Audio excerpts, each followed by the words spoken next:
That's what I wanted to hear. Call this meeting to order for the Board of Trustees of the Town of Buena Vista. Can I have roll call, please? Mayor Lacy. Here. Trustee Fay. Here. Trustee LaCretzi. Here. Trustee Nyberg. Here. Trustee Rowe. Here. Trustee Swishers. Here. Trustee Vogel. Thank you all very much. Will you please rise and join me for the Pledge of Allegiance? Pledge allegiance to the flag of the United States of America and to the republic for which it stands, one nation, under God, indivisible, with liberty and justice for all. Thank you all very much for joining us tonight. I remind you all to please turn off or silence your cell phone. First on the agenda is the agenda adoption. Are there any questions, deletions, additions to the agenda? Entertain a motion. Make a motion to approve. Second, Fay. Further discussion? All in favor, say aye. Aye. Opposed? Hearing none. Next item is consent agenda. Questions and comments on consent agenda?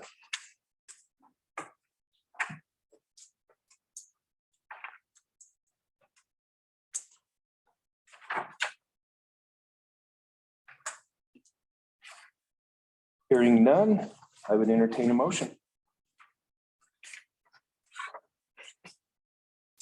Make a motion to approve the consent agenda. Thank you. Second. Second, Nyberg. Further discussion? All in favor, say aye. Aye. Opposed?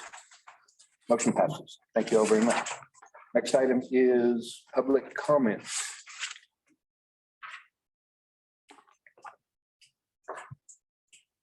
Oh, there she is. Oh, it disappeared. I was like, God, where'd she go? She's good. Wow. Magic. Magic. And I remind anybody who is attending online, you can press *9 if you're on your telephone, or you may raise your hand in the chat box. We will recognize you and you can speak. Meanwhile, we will start. We have 2 people signed up for public comment. We have Megan Kingman. If you would please state your name and address, and you have 3 minutes. Hello, my name is Megan Kingman. I am the business owner of CKS Main Street at 327 East Main Street. My husband and I own that business, and I am here to comment that we are in support of the Buena Viking having their liquor license. As a downtown location and their neighbor for the existence of their business, they've been really good business owners and really good neighbors. And we have seen a lot of growing traffic on the Main Street location in the downtown sector. And we feel like it would be really beneficial to disperse the congestion that occurs on Main Street via lines and people all in one location to kind of enliven other locations in downtown Main Street that could have a lot of bustling community and a lot of stuff going on, such as behind the Orpheum Theater, and kind of disperse the crowds and create a new space that would be both enjoyed by the local community and visitors alike. So. All righty, thank you very much. Thanks. Next, we have Katie Campbell. Please state your name and address, please. Hi, my name is Katie Campbell. I'm a local here in Buena Vista. My address is 15850 Fairway Drive. I'm also here to support the liquor licensing of the Buena Viking. This is a business that's community oriented and popular amongst tourists and locals alike. I agree with what Megan said that we all enjoy having liquor with our burgers, and I feel like having people off of the Main Street corridor could be a good thing for the summer crowds. And I just want to say that as a town, we should continue to support and celebrate small businesses. So, thank you. Thank you very much. Mayor, this is your town attorney. You mind if I jump in for a second? Yes. Sorry, I know this item is on for a public hearing later. And just want to make sure that the board recognizes that the time for having comments on the liquor application is generally when the public hearing's been opened for an item. So typically it wouldn't be just sort of general public comment, because you're supposed to be considering the actual information in the public hearing itself. Just a note. I didn't know how many people were going to talk about this issue, so. Right, thank you, Jeff, for good point. Okay. Do you have some more? Do I see somebody with a hand? We do have a couple on Zoom. We have, I believe, Michael Hannigan and Adam Paul. So Mike Hammond, if you'll help me. Yeah, I will give Michael Hannigan access to talk. So Michael, you should be able to talk now. Can you hear me? Yes. Good evening, trustees. My name is Michael Hannigan. I live at 115 River Run Court here in BV. And thank you very much for the opportunity to speak. I realize I'm still online and I didn't realize that we could actually come to the meeting. So next time I will probably show up in person. So I'm happy to report that hundreds of citizens weighed in on the new rate structure that Sangre de Cristo Electric Association proposed.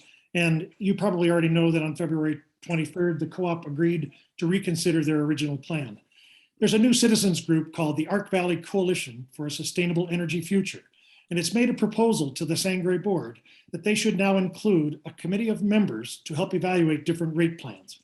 While the Sangre board has not yet responded to this proposal, there's hope that this time more member input will result in a plan that is fairer to all classes of members, that will encourage conservation and renewable energy, and will still work to keep our cooperative economically efficient. So I'm here just to make you continue to be aware that Sangre members are definitely interested in the franchise agreement that will be renewed between the town of BV and the Sangre Electric Co-op. We sincerely hope that in this renewal, you can leverage your signatures with language that asks for three big things. The first one is greater transparency between Sangre and its member. The second one is the adoption of a member advisory panel that can inform and communicate with and help the board. And number three, a sincere investigation of renewable energy plans that are tailored to our local situation rather than one dictated by Tri-State. Earlier today, I tried to share two articles with you trustees that describe member-owned cooperatives similar to ours that have engaged their towns and their co-op members and their electric associations to think far outside the box as they plan for their futures. In Taos, New Mexico, and Durango, Colorado, and many other communities across the country, exciting things are happening because people are actually working together. Wouldn't it be great if your agreement with Sangre could help spur such innovative thinking here in our valley? I hope you'll read those articles and think what they might mean for BV and for our valley. And please keep these ideas in mind as you negotiate that franchise agreement with Sangre. Thank you very much. Thank you. We have another one, Philip. We do Adam Paul.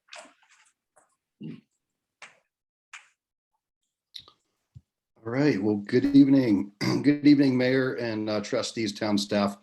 Adam Paul, PCG1 Telluride Bud Company, 318 Charles Street. Just wanted to check in, and I hope everybody's doing well. Let you know on our progress. If you remember, we were before you in early November and are looking to move forward with opening the location and have had a couple hiccups in that. As you remember, we had to go through a subdivision, which negated the actual purchase of that location. And so we've had to move into a lease situation, which is fine.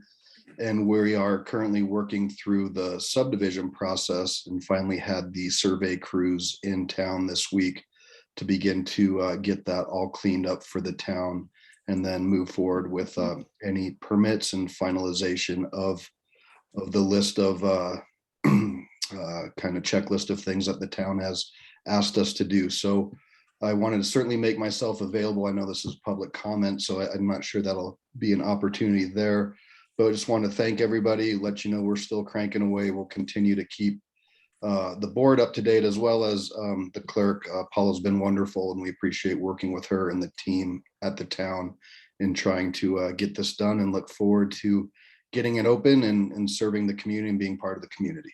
So thank you. Thank you very much. I don't see anybody else, Philip. I think those were the only two. I think that's it. Yeah, I think that's all I saw. So we will close this portion of the meeting, this public comment. Next item is staff reports. Administrator? Mayor, if I may propose, if the board is entertained, I know we've got some people here specific to the public hearing, so staff would be okay if we moved the public hearing up. So addressing item A before staff reports. Okay, just we'll go ahead and move right into business items, if everybody agrees on that. Okay, then the first item here is a public hearing. I open this public hearing. It's a public hearing to hear from the board will consider approving the hotel restaurant liquor license for the Buena Viking. Hear from staff first. Mayor and trustees.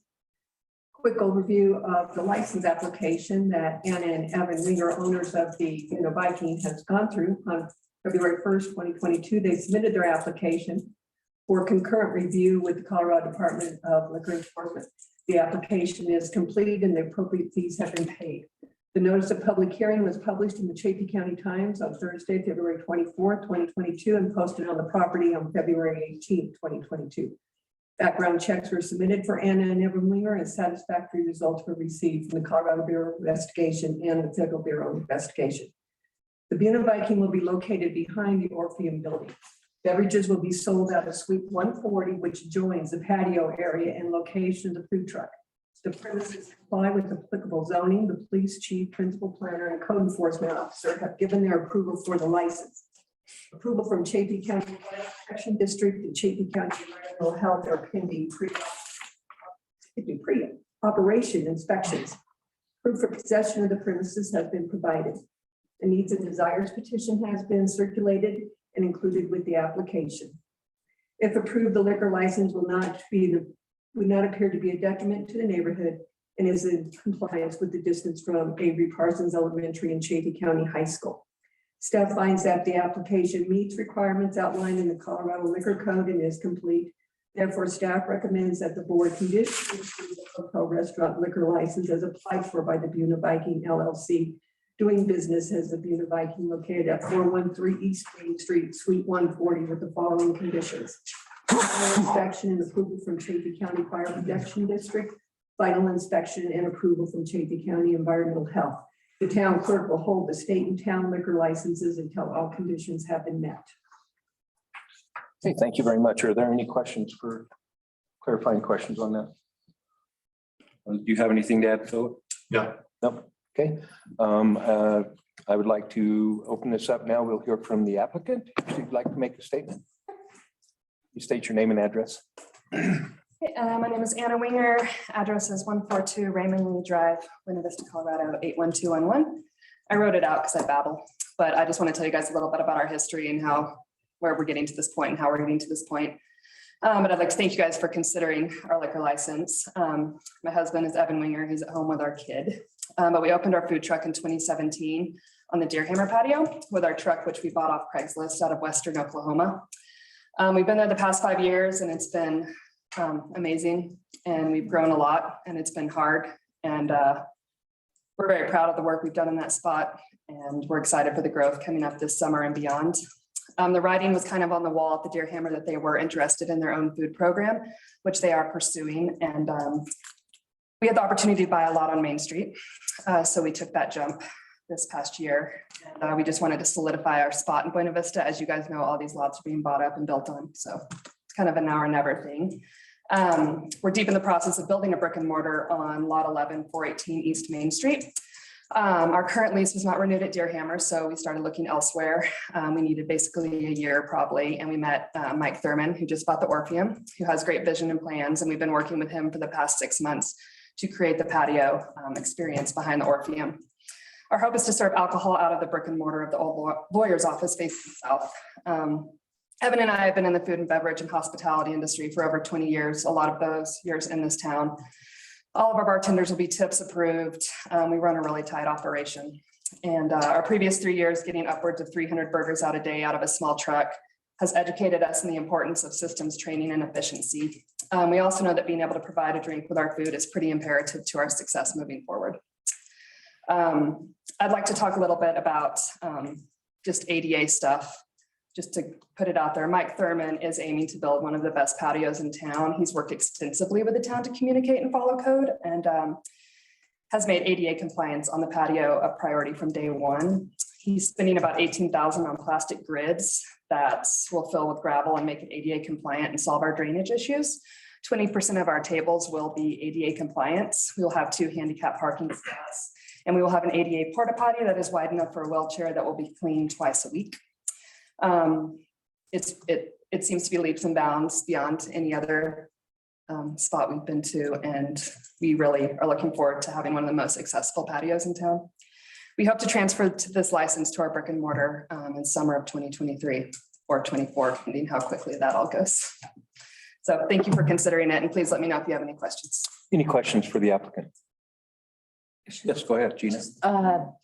So potentially you start behind the Orpheum, that, okay, and then you'd move over to once the brick and mortar. So it wouldn't be 2 spots, it would be essentially to keep. It'd be a transfer. Gotcha. Yep, and Wasn't sure if you'd be like on this side and this, it's like, Right. like, that's a lot of employees. separate tot truck, but probably not. We mostly, whatever comes next after us in that location, it's going to be set up for someone to do something pretty cool back there, and that'd be a whole separate liquor license decided.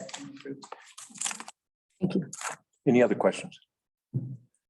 Okay, thank you. All right. I open up the public hearing for public comment. If you would like to make another public comment, you're more than welcome to. Sure. Okay. I don't remember what I said, but my name is Megan Kingman. My husband and I own CKS Main Street, located currently next to the Buena Viking. We've been their neighbors for the duration of the business that they've had there. They've been excellent neighbors, really respectful business owners from a business perspective and from a community's perspective. As we have seen over the past 5 years, we've seen a lot of growing congestion in the downtown corridors, particularly on Main Street. And anybody who's been around the Buena Viking around lunchtime has seen lines that can increase and grow in that area.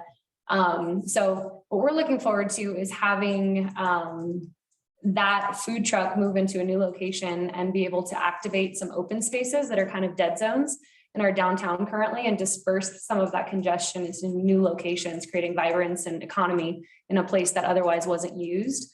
And so we're in support of that. We think it would be great for locals. We think it would be great for visitors. We think it would just be a really great use of our downtown space and creating new zones and commerce. So I'm in support of it. All right, thank you. Would you like to? Yes, please go ahead. You're good? Okay. If there's no one else, then I'll close this portion of public comment on the public hearing. Any other clarifying questions for staff? Trustees? Yes. There's a really nice map on page 100, but particularly with my new computer, I can't really. So I was wondering if Anna could explain the map. Yep. Should I walk up there? Yes, go ahead. So this is kind of where the current stairway is coming down from the Orpheum that he's planning to rebuild. So pretty much this part of the patio that goes to the west end of the property is going to be for the loft and just people who are shopping in the Orpheum, just kind of a free space. And then all of these are our tables. If you go down a little bit, these are. Sorry, Anna, I can't see where you're at. Go scroll down. Yeah, scroll down. And then, so those are all our tables. This is the food truck right here with our walk-in dumpsters. This is, I believe, parking space number 8 is going to be all the porta potties. This is the same walk-in cooler we've always had. And then basically the lawyer's office is right here. So this is a window we, would serve out of a small bar. We're not trying to reinvent the wheel in there, just keep it a pretty simple. So is that the east side of the building then? Yep, this is the Right east there. side of the Yes, building right okay. here. Yep. So basically the food truck is going to be pushed up against the east side of the property line, Yep. along with our walk-in cooler and I want dumpsters. to point that out on this site too. Sorry. Oh, yeah. Okay, so our tables, this is the east side. So this is the empty lot between us and House Rock Kitchen. Yes. And then this is our food truck, walk-in cooler, dumpsters, porta potties. And then this is just a window right here into the old lawyer's office that we are renting for a bar if approved. Coolers, we'll probably use it for a lot of dry storage, and I'm so excited about that for the food truck. But keep it pretty simple, like an 8-seat bar, and so we're there for a year, so. And then if you scroll down, Philip, the stairway, no, the other way. Stairway was at the top, Yeah. going. Oh, Keep I'm going. sorry. There you go. Yep. So there's good. So this is the stuff that's not part of our property. That's just gonna be used. He's trying to put all sorts of stuff in the Orpheum, and he just wanted to have an open space for them. And this is ample space for us. Okay, so the red highlighted is your area. Thank you. This is the lawyer's office. Go ahead, Dave. What, the barrier on the, I guess, via the red, the north side, is it just gonna be like a rope or what? What's gonna delineate Some alcohol sort and of, non-alcohol? some sort of like a rope with Okay. columns, or if he wants to build a fence. He knows he has to do a barrier though. I mean, he's building all this out. Yeah, Which is pretty great. Yeah, this is the window and door to the bar. So, people will get in line nicely. Other questions about the? Any other clarifying questions? Thank you. So I close this portion of the public hearing. We'll hear from the board.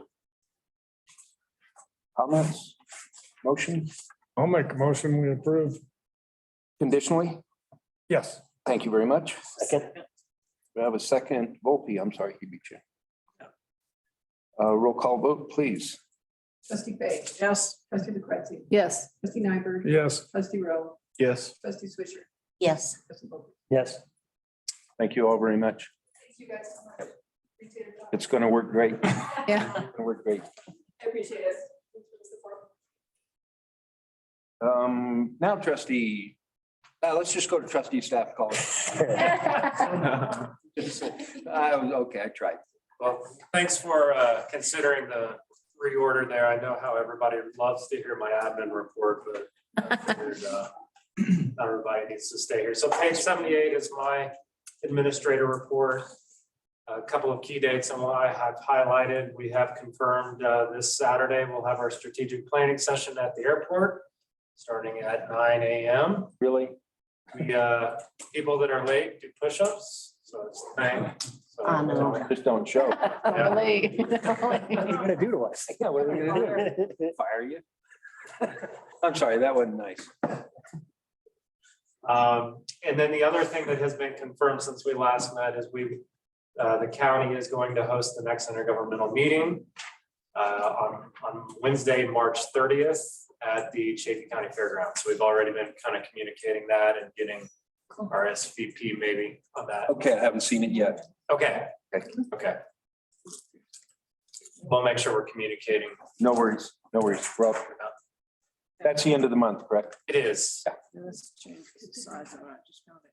All right, let's see here. Real quick on our HR new positions for this year, we are slowly chipping away at that. You'll see that we've hired 7 new employees this year, which is outstanding. We're excited about that. And we have 3 open right now. So our public works staff, most important or the most exciting thing for me is to see we have a parks crew out and about, and they're doing great so far. So hopefully maybe at a upcoming meeting, we can introduce some of the new staff on Sean's team, but it's great to see them out and about. They're already trimming trees and cleaning up around the community center, things like that. So exciting to see.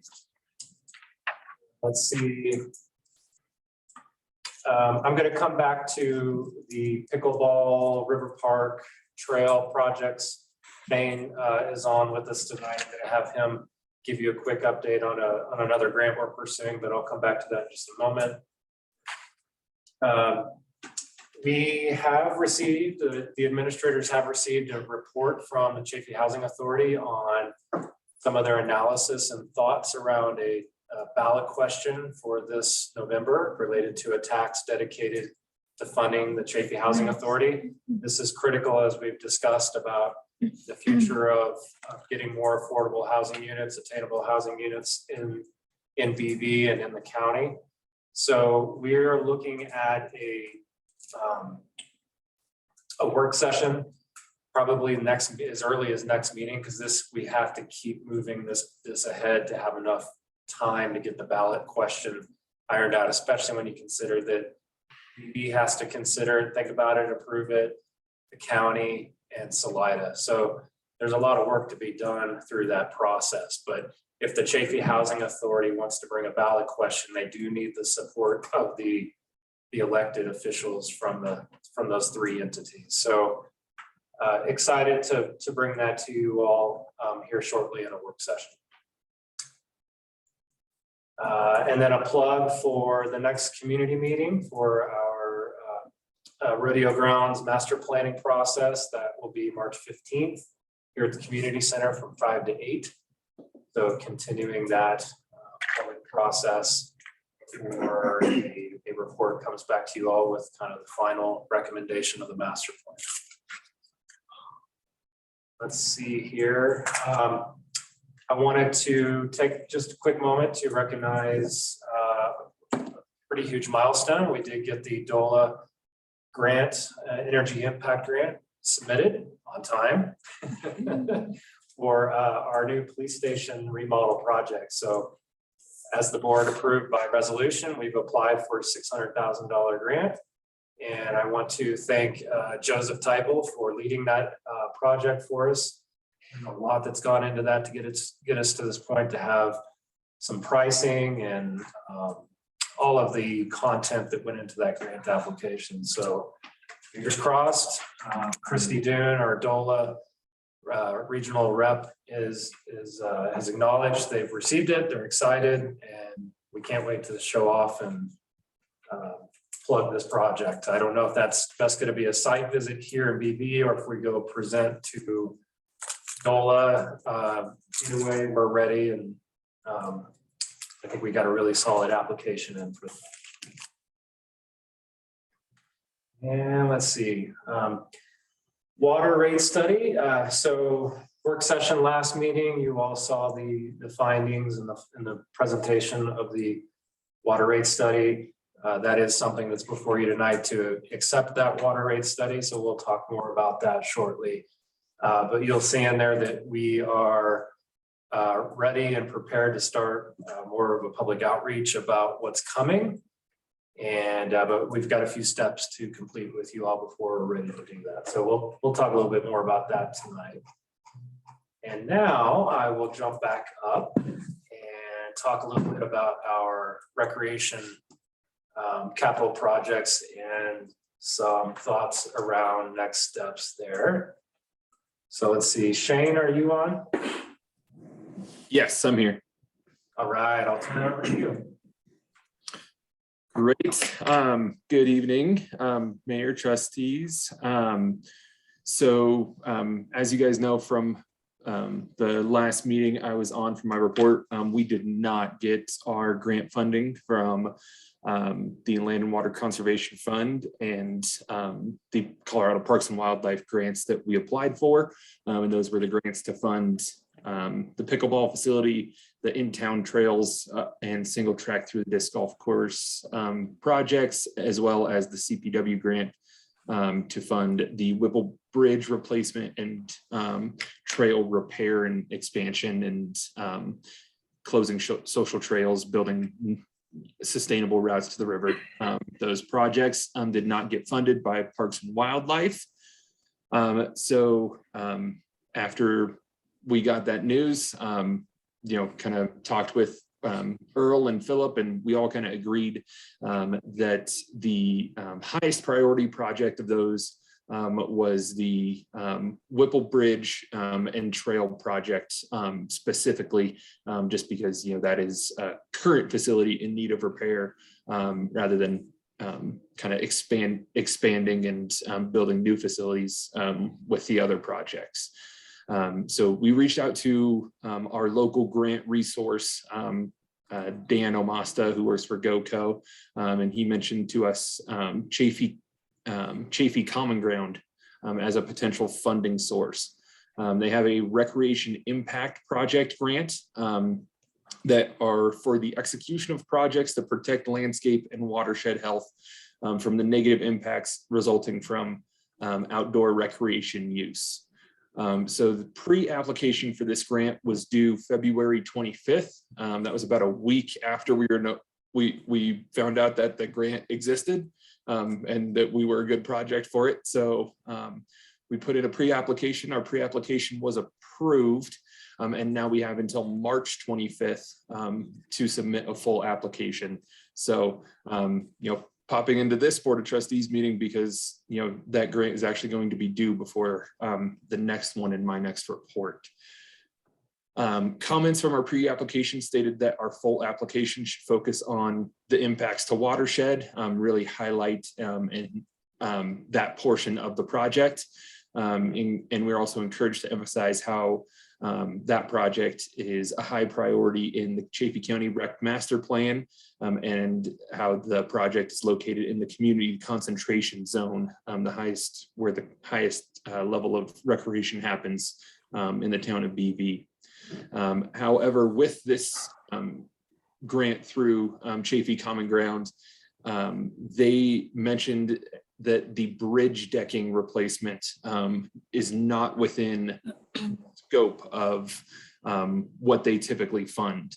So Earl and I worked together yesterday, to kind of adjust the project scale to better fit what Common Ground is looking for. So basically trimming out the bridge decking and a few other minor costs. We're going to be looking at a total project cost around $90,000 as compared to $117,000 when we were applying for the Colorado Parks and Wildlife grant. Similar matching funds that we had for the last project, we still have, and would be roughly a 43% match. So our ask from them, I believe, is around $51,000, and the remainder coming from our match for the project. The only downside of going for this Common Ground grant is that we would have to find an alternative funding source for the $20,700 for the bridge decking replacement and installation. So that would not be covered with that grant application, but still looking to get a large portion of this project funded from an outside grant source. Thank you, Shane. So per process, we like to make the board aware before we go apply for grants. So that's why we wanted to get that to you tonight, the deadlines before your next board meeting. So ideally, we'd love for any clarifying questions and then a motion to direct staff to apply for the Common Ground grant. There we go. Any questions, staff, trustees? I'd entertain a motion to direct staff. I'll make a motion to go for the Common Grounds grant SAP. I'll second that. Thank you, Devin. We have a second. Further discussion? Just a question. Yes. If I may, this is the grant funding. This comes through like Envision that the sales tax that was voted on a couple of years ago. All right. And it's just the first I've heard of it. Is this an annual grant? You know, I guess I can probably look it up, but 2 cycles. 2 cycles a year? Yeah. Okay. And then is there a cap on how much the grant is for? I can look it up. It's not really. Okay. That's it. I think it's great. Okay, any other questions? Just kudos for Shane and staff for being on the ball and getting after this, help with funding, and let us know what we can do to help with the bridge so we can go across the river. Paula, we'll have a roll call vote, please.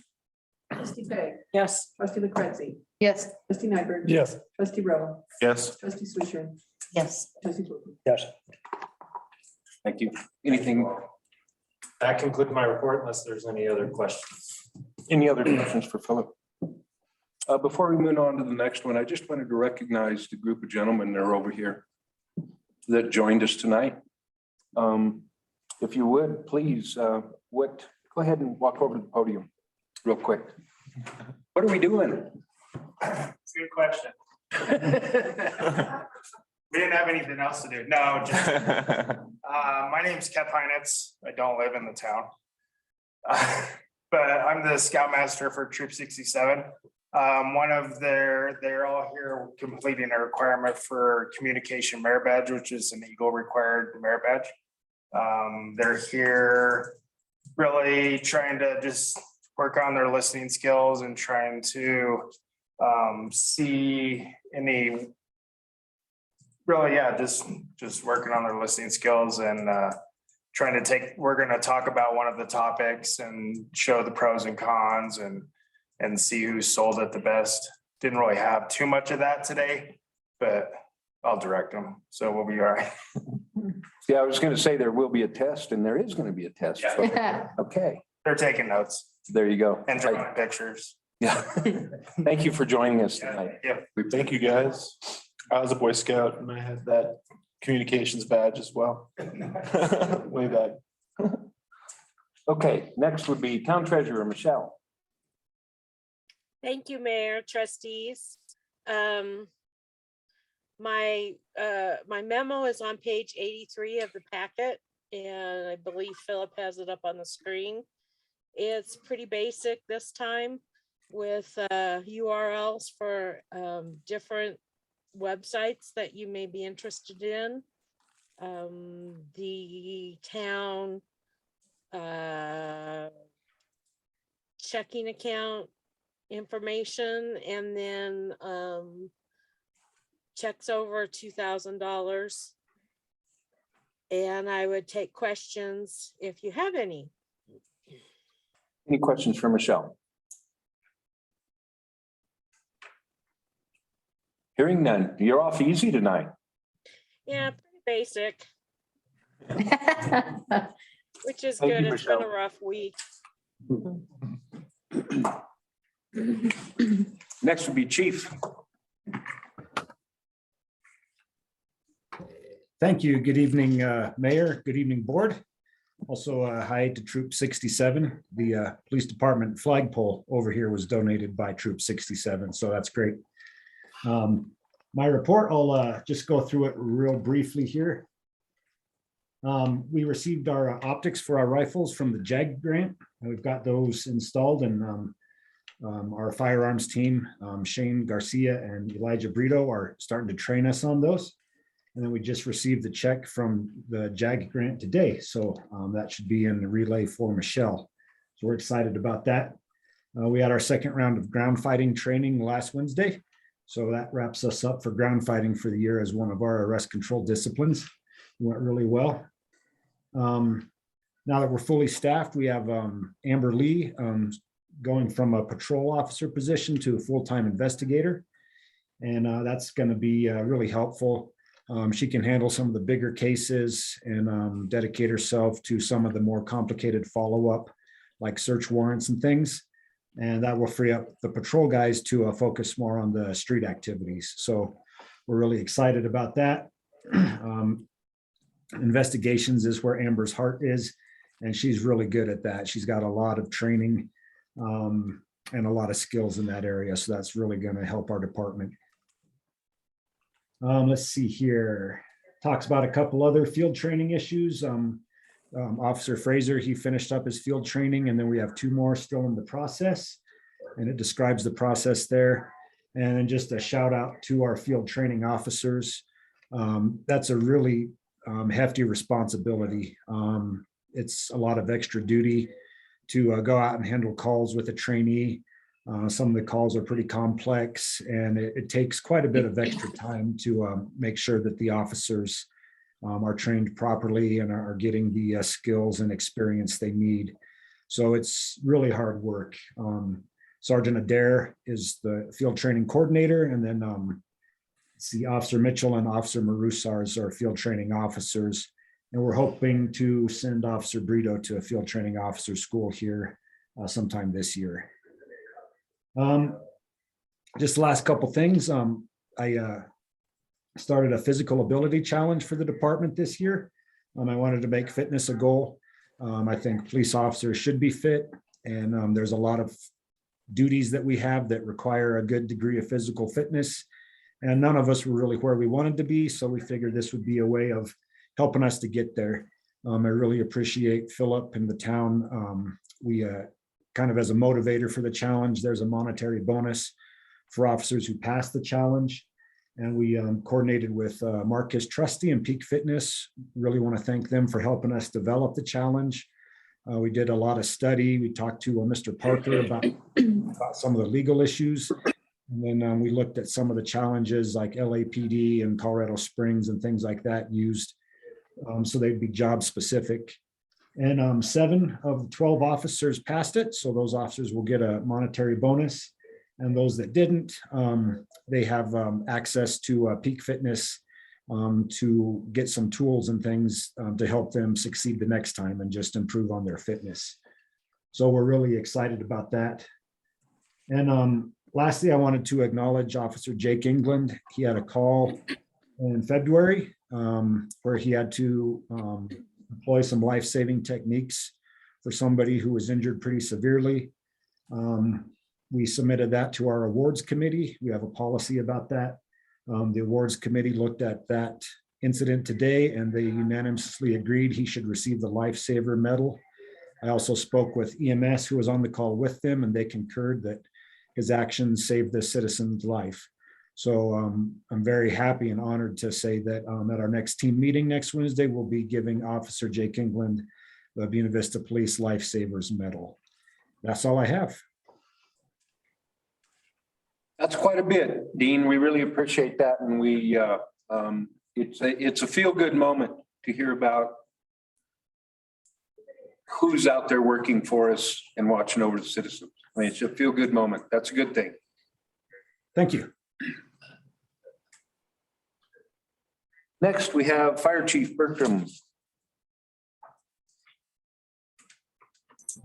All right, good evening, everybody. Thanks for having us here. So March has been, well, February was a busy month for us.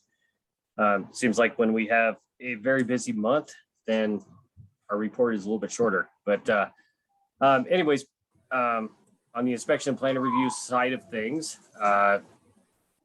development has gone crazy, not just in town, throughout the county.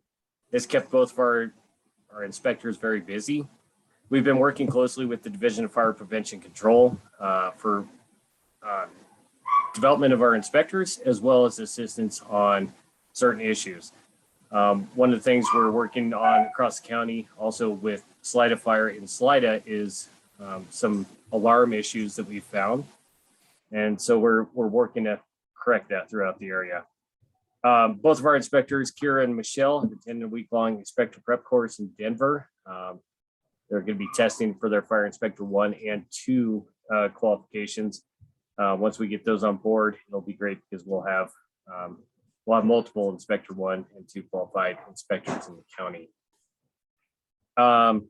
Moving on, one of the originally started as a resident was a Buena Vista firefighter for a while, and then came back to being a resident. Nathan Allen has moved on to Leadville Fire.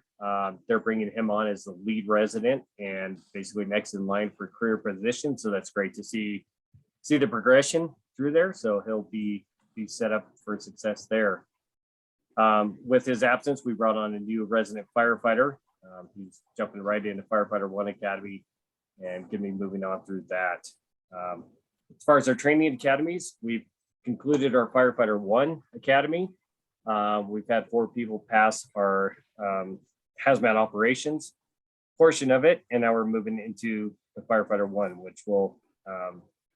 which actually began last week and will go through the middle of May. So it's a pretty intensive training process to learn everything about firefighting, lots of live fire. If you've driven through Nathrop, you've seen our Connex containers built up. We set different fires in there in different places where they have to search for and really simulate the experience of fighting a structural fire. We've been continuing the participation in the state COVID test distribution and mass distribution as well. We actually have in our possession 1,800 COVID tests. So we're gonna be putting that out there to any businesses, anybody that wants a COVID test at home. Please feel free to contact us, come by our station and be able to do that. Or we'll hand out those tests. Keep talking about Station 4 in Poncha, which the big thing with that is that's going to extend our resident program. We've had quite a few delays. We were hoping to be open mid-January. We're looking mid-May now to be able to get that up and going. Once we're able to move in there, we're going to go through a very intensive academy, get everybody up to date with hazmat operations, firefighter one, and rolling with everything. Quickly, the 2022 year-to-date incidents on here is 86. Today we went on call 100. Definitely call volume has been up, not just with the addition of the town of Buena Vista, just in general, calls have been up. We've conducted a lot of training so far this year. We've conducted 625 hours of training for our personnel. So it's kind of exciting to see those numbers with the amount of training and commitment from all staff and volunteers. I also do want to put a shout out, the Boy Scouts there in the audience today. May not be a required one. Just a little background. When I was 14, I went to the fire station for a firemanship merit badge, and they just kind of hooked me. 30 years later, I'm still doing that. So if you're interested in firemanship merit badge, please contact me. So thank you. Good evening. Thank you, Chief. Any questions for Chief? Good report, Chief. Thank you very much. Next, Airport Manager Jack. Yes, good evening, Mr. Mayor and trustees. Thank you for having me. So my staff, as far as I said, nothing to report, but we're heading into March break. So my ops officer, Chandra, will be off from 20 to about 21 March. And then myself, I'm going to take the high school March break off. So I'll be out for the March, but we'll have staff here, myself, and then Chandra, we're going to crisscross on that. Operation wise, we're starting to see an increase, weather permitting. We've gotten some bit of snow lately, but that's March. We've been plowing just like everybody else. Leonardo UK division. This is relatively, it's not new. They were here in 2002. So they're bringing back a big helicopter here this summer. It's going to be exciting to have them here. We're looking at them being here from August to September. But we have the Philadelphia crew again back with the 139. This the one is replacing the Huey. So they're going to be back here in the summer as well. So we're going to have a pretty busy summer. Business as far as this year for our projects, the design phase for the apron and rehabilitation is well on its way. We've had surveyors out. We've had core testing for the runway and environmentals for fence moving. So everything is moving along pretty fast, as considering it's 2023, and this is only the I guess you would say design phase this year, but we're looking at getting it all going up here. So it's going to be pretty exciting next couple of years. Let's see what else. Fuel. Unfortunately, we're going to have to raise fuel prices again.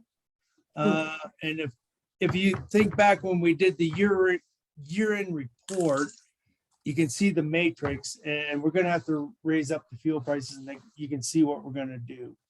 But we're not alone. this is across the board, so that's the way it's gonna reflect.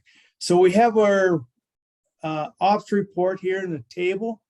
What I have added in next page down as a table or a graph, and we're trying to show in graph form a little bit what this table shows, and we're going to continue with this in the next year into the report. Now, hopefully this sort of articulates a little bit better of what's going on in our operations, our fuel sales, etc. And you can see that. There you go. And the last one is the fuel sales. And if you notice, we're kind of eking up all the time. We're just eking up a little bit. So that's our report. I hope that any questions, I'll entertain. Any questions for Jack? Gonna be busy summer, Jack. Yeah, it's shaping up. We're already getting busy already. Good deal. Thank you very much. Thanks. Next is business items, and we go directly to item B, the selection of the Collegiate Peaks Bank for the police station construction financing. Philip, little information? You betcha. 1 second. No worries.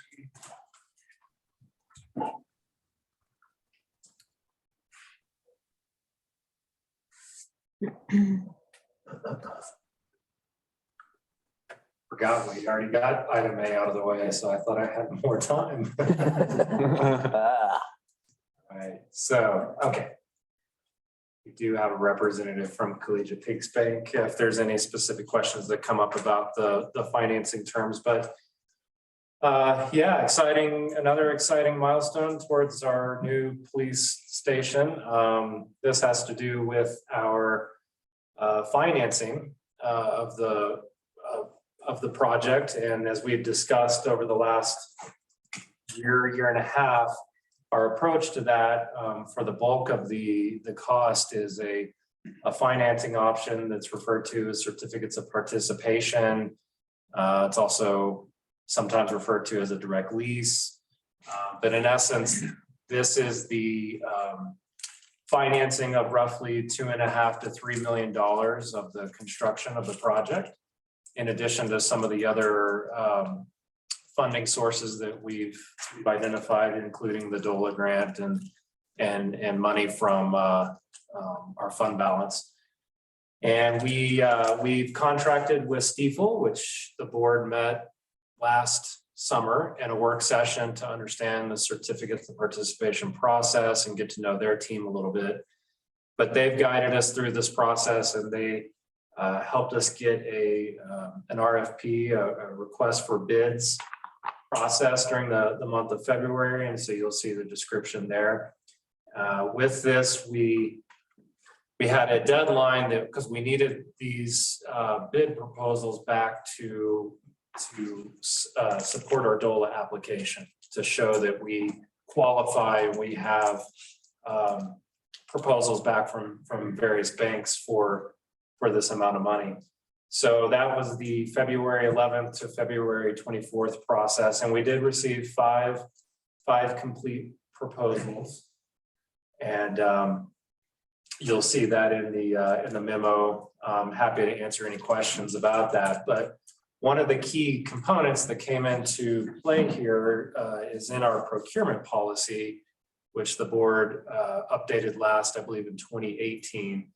But in that, it talks about a preference for local bidders for our projects. And this hasn't come up too much because a lot of our projects are either taken care of locally, or we have entertained bids all from outside of the area. So I included this in here as a reminder to the board about that policy, because it does come into play when we're evaluating the bids for this. So in our policy, it talks about if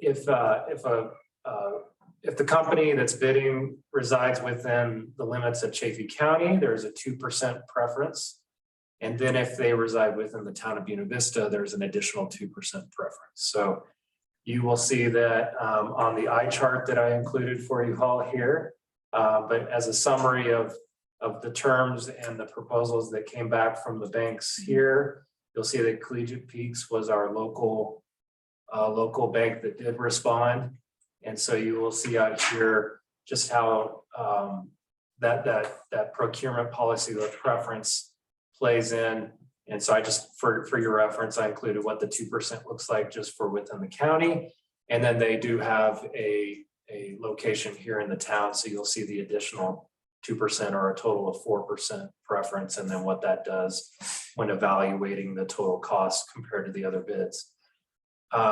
With that preference, they did come in at the low bid, if you will, in terms of total cost. But even without that preference, they did have a very competitive bid, and we did like the terms of their proposal. On top of that, you'll see, just to kind of describe what we looked at beyond just the total cost, we have an ongoing relationship with Collegiate Peaks Bank. That's where a lot of our cash deposits are located. And so we have a good working relationship with them, good history of that partnership. So in the end, staff is recommending that we move forward with Collegiate Peaks Bank as our partner on this. That does not mean we're approving anything in terms of an agreement tonight. We're not at that stage yet. We're really just looking for the board's support to move forward with this recommendation so that we can wrap up all of the final financing terms and conditions and agreement that would come back to you all in the June timeframe. So I will take a pause there. Are there any questions? Questions, trustees? They were very competitive. Anyway, Collegiate Peaks, very competitive. So I have a question. Yes. So does this mean that we're doing the 2.5 million of certificates of participation and a loan of 3.1 million? No, good question. No, so we would just be financing one amount, and that could be anywhere between $2.5 to $3 million. So we're working through our final pricing right now over the next few weeks with our contracted construction company. And we are anticipating that it's probably going to be more like $3 million in a total amount, just based on the pricing we're seeing at this point. Plus what we've already paid. Correct. So the town has purchased the building out of fund balance. And then we have the DOLA grant application of $600,000. And then we are looking to probably utilize some of the proceeds from the fire station sale as needed to complete the total purchase payment. So the certificates are wrapped up in here. Correct. Okay. Yes. Just go with it, Libby. Come on. The accountant. She had what? Any other questions? Clarifying questions? We would entertain a motion to direct staff. I would like to make. Thank you. Go ahead. To direct staff to move forward with Collegiate Peaks Bank to finalize the financing for the Buena Vista Police Station. Thank you. Second. Second, Lucrezi. Further discussion? Roll call vote, please. Trustee Fay, Yes. trustee Lucrezi, Yes. trustee Nyberg, Yes. trustee Rowe, Yes. trustee Swisher, Yes. trustee Bowie. Yes. School beans. Thank you all. Yes, let's do this. Thank you. Thank you, board. Next item is the sale and conveyance of property of the fire station. Should the Board of Trustees approve the adoption of ordinance number 9 series? Doesn't say anything. Isn't it series 2020? Series 2022. Thank you. Oh, 2022. Sorry, I was going, COVID. What can I say? An ordinance of the town of Buena Vista, Colorado, approving the sale and conveyance of property to Linderman Investments LLC and authorizing execution of all closing documents. I didn't see who had this one. I'll take it. You got it again. All right, so these are the final documents for the board to consider and approve to move forward with closing on sale of the fire station, which is right now scheduled for April 15th. And so with this, this is done by ordinance, as you can see. And then attached to this ordinance is the actual agreement that we reached with the buyer. So you can see the details of that within that attachment. But we are looking at a total sale price of $875,000. And as I mentioned to you last meeting, this is Eddie Line. And we're excited to see a local business expand into a space that they can do bigger and better things with over time. They are currently leasing the space from us right now as well. So all things are pointing towards a closing in April. So we're excited to wrap up this ongoing project. So any questions? And Jeff is on as well if you have any questions about process or why it's an ordinance or. I can answer that quickly. It's an ordinance because it's required by the statute for the sale of public property. And just one little note, I just noticed this, there's an actual number missing from the second to last whereas clause. It's supposed to be 1118, not 118 for the case citation. So if you wouldn't mind just approving it with that revision, I apologize for that. I just noticed that. That's in the third whereas, Jeff? Yeah, that's exactly right. Gotcha. And I'm also noticing that the second whereas clause isn't bolded. So,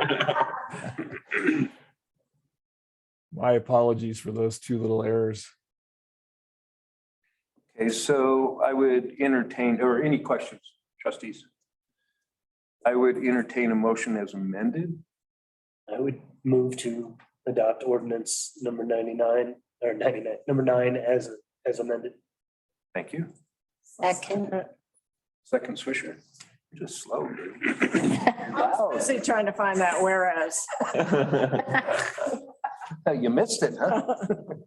It was a test for Libby. I'm disappointed that you didn't catch that. So I got to all this and I was like, oh, Jeff's got this now. Jeff got it. No, I actually just noticed it. I don't know how I missed that. I'm sorry. I don't know how I did. Further discussion. Roll call, Paula. Trustee Fay? Yes. Trustee LaCretzi? Yes. Trustee Nyberg? Yes. Trustee Rowe? Yes. Trustee Swisher? Yes. Yes. Good deal. Moving forward, gotta like it. Item B, accepting the water rate study. Should the Board of Trustees approve the adoption of resolution number 20, series 2022, entitled a resolution of the Board of Trustees of the Town of Buena Vista, Colorado, accepting water right engineers 2022 water rate study. Joel. Thank you, board. I got lucky. So there's two basic components on this agenda item. One is the motion to approve resolution number 20, and then there's follow-up information if there's additional direction, secondary direction after that. So this first motion, the request would be to approve resolution 20. This is simply accepting that water rate study. We had the presentation on February 22nd. Mike Glade from Right Water Engineers gave his study, the analysis, gave that presentation in a work session, talking about ongoing expenses, talking about capital projects coming up and how are we going to pay for that stuff. Taking a look at what rates would maybe need to increase for development and also for current water rate users. And he gave that presentation. This agenda item is not discussing any of the details within that. We're going to bring that back as a future item, probably maybe 29th, just to discuss with that proposal. But there were some proposals, so this is simply accepting that study as complete, and we can fold it up and and use it. So that's what the resolution is. In addition, there was a request, one of the trustees asked, hey, what would this look like if we didn't have 70 SFEs or single family equivalencies of water per year? How would that change the model? And so we did a really back of the envelope kind of a estimation of kind of how that would look through the period of 6 years, right, through 2028. We did not do anything like overly mathematical because we don't have the skills, but Mike does. So this gives a general idea. I did talk with Brightwater, and he can do something like that where it would be maybe 25 SFEs or whatever number we want, and plug it into some formulas and things, but it would cost maybe $3,000 to $4,000. He estimates, but I think he's been trying to make sure it wouldn't go over, right? So it might only take a few hours as well. So those are studies that we can do and do other kinds of analyses and things, but anyhow, we did do this back in the envelope there, so you can see there's some assumptions that we put down there and some data points in terms of growth, and our low of new builds was 17 at the time, and the Great Recession just after 2000. And it's been going up since then. This back of the envelope, you can at least see that we're targeting a $2 million reserve at the end of 2028. And even if after 2022, so 23, 4, 5, 6, 7, and 8, if it went down to only 25 SFEs a year, we would be left with a reserve instead of 2 million, just over 500,000. And then you can see some of the other figures there. So anyhow, so that's there. And if you guys want to give staff some additional direction and doing other things, other analyses or whatever, we can do that too. So first thing is resolution 20. If there's an approval, that'd be fantastic. And then any additional direction, and if you guys have any questions. Questions, trustees?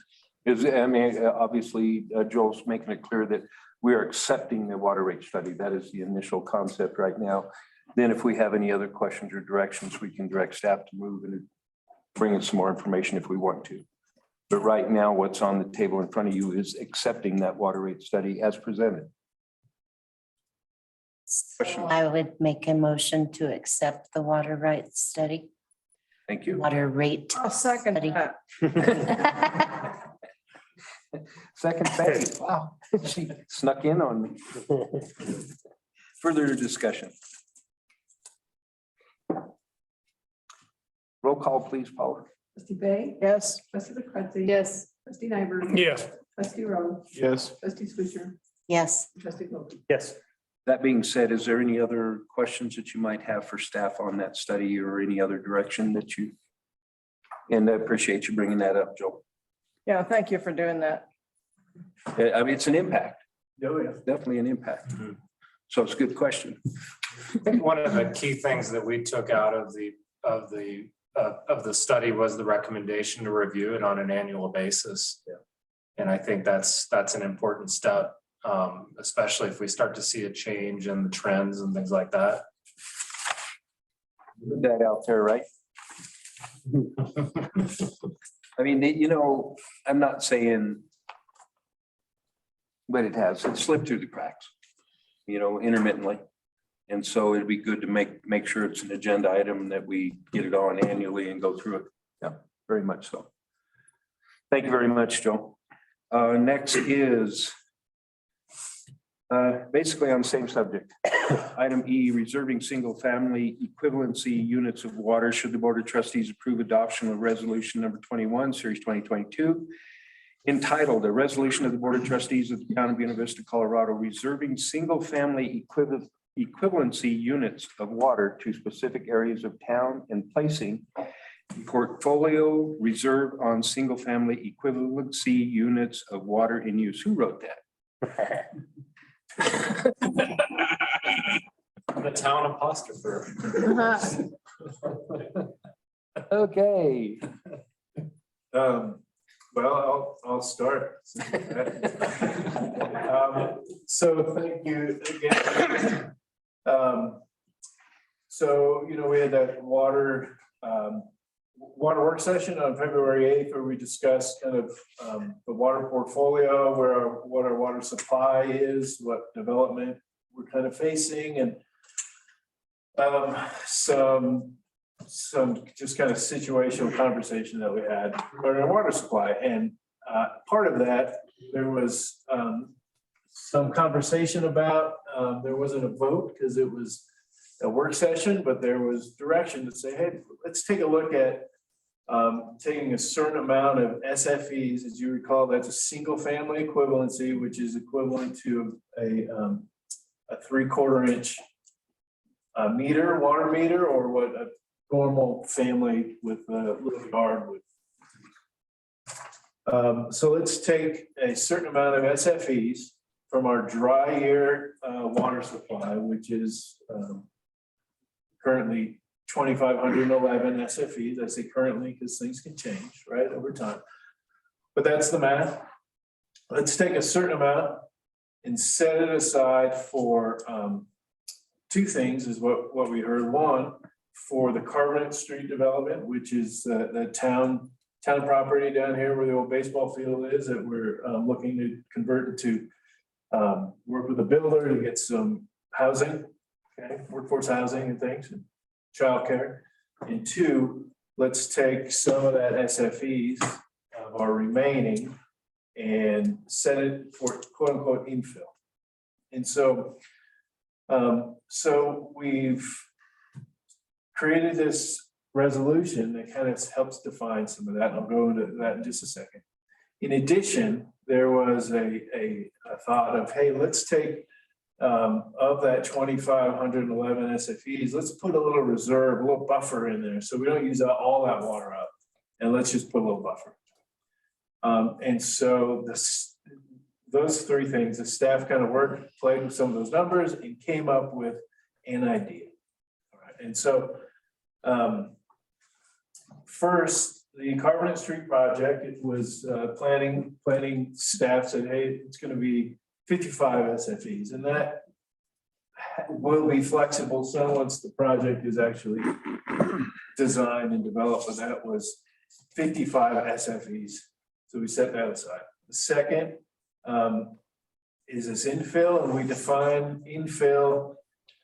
We're trying to, since it is infill, we're looking at Old Town lines essentially, but that is pretty broad because it kind of spills over into lots of areas, including the Craftsman addition, which I would not consider as infill because there's no infrastructure out there, but it is an Old Town lot. So we tried to focus on, well, where is the, it's kind of the, the Old Town, right? And so we bounded this idea as, and I should have put the streets on here, but to the north, Williams Street, which doesn't even exist yet, but it's that street north of Arkansas Street, okay, which is going to go in, and Tabor Street on the west, okay, Carbonate Street to the south, which is just a partial street. Well, it mostly goes through, and then I guess the way it's written is if your property abuts that street, so it could be to the south or to the north of any of those, or to the east of Tabor or to the west of Tabor. And then up to the South Main PUD. And that's kind of how it's contained. Put this map on here just to give you an idea, because 125, it's out of what we have 400 and about 360 non-obligated SFEs available. So that's what, a third And so I wanted to put up this map to see how quickly that 125 can go away. So we just assigned just some of these projects that we know are in discussion or in process. And quickly, that is right around 125 SFEs, and there's all kinds of other lots that can be developed within that infill. So Essentially, we're talking the east side of the railroad and SMU Old Town. Yeah. Because like you say, Old Town does overflow. It does overflow the highway, but we're talking the highway east. We're picking MU2, S, getting that R2 OT. Yeah, okay. And we thought about like by zone district, but it got really hard to identify what zone district may be what, especially when we're talking about the ability to change to R1.5, right? This new zone district. And so we felt that this kind of more fixed geographic setting would be. And the infrastructure for the most part is there in this area. Yeah, for the most part. Except for that Williams, we extended it up to there. Originally, we thought Arkansas. But that development has already started there. On the Arkansas side, not on the Williams side. Yeah. So now down to the south end of that, Philip, down by Carbonate. Now, will it include that R1 OT also? That will fall inside of that? The way it's written, it's not. It is not. It's Okay. not a part of that. Okay. The way it's written. So. Okay. Again, that it can change. It just is a function of how do you describe it in the resolution and in a way that can be enforced, or appropriately rolled out.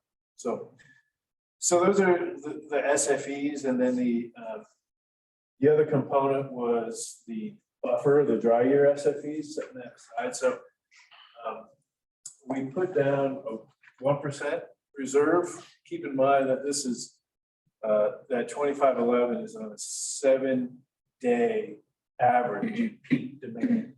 And so there is wiggle room a little bit when we're talking about using some project water in the wells or dry field water or other water right through the wells. And so there's a little bit of ways that we can help buffer this already. Anyway, we put a 1% reserve, which is 26 to be set aside. So that cap it instead of 2511, 2485. So anyway, there was a couple other things like the conservation plan that we discussed, which is not part of this. We'll have to explore that in a separate resolution ordinance and that kind of thing. We wanted to get some of these things out and done. We also are going to visit growth, what is town going to look like, community vision stuff on Saturday as well. So that's separate conversation. So with that, I'll a lot of info. I hope you guys understood the memo, but we're requesting that you review the proposed resolution and make a motion to approve amendments, deny it, bring back something else, give other direction, whatever you guys feel like. Trustees, are we comfortable? Go ahead, Devin. So you're basically what it's asking is to kind of set aside this area for water. So if other developments happen and everything keeps growing out, we don't have these holes in town. Is that kind of what it is? So some of this is the SFE for the infill component is, so if we only have 360 SFEs of water, or 400, let's say, by taking a little bit, and putting it into downtown, it ensures that those infill, the town where there's infrastructure, where there's proximity to services, where there's water lines, the road maintenance and everything that already happens, it's contained within that downtown corridor where there's economic activity, et cetera. As a priority, it's prioritizing that. as opposed to, some of the other potential areas that just puts additional burden on maintenance and staff and those kinds of things. So, so that's the idea with that. And when I say, I put in here reserved and not obligated, because we've been using the term obligated for something like the farm, where they have that water, the payment, water dedication fee has already been exchanged. Yeah. And in this case, we're saying this is reserved, but you still have to pay that water dedication fee to get it. It's not like a lock, obviously. What's that? It's not like locked in, like you're not guaranteed it. No, you still would have to pay it. It first come, first serve, but within that downtown space. And it's a resolution, so at any point in time, like, You can always change. But we are really, realistically, what we're saying is we are reserving for that area as a priority, is what we're saying. This resolution.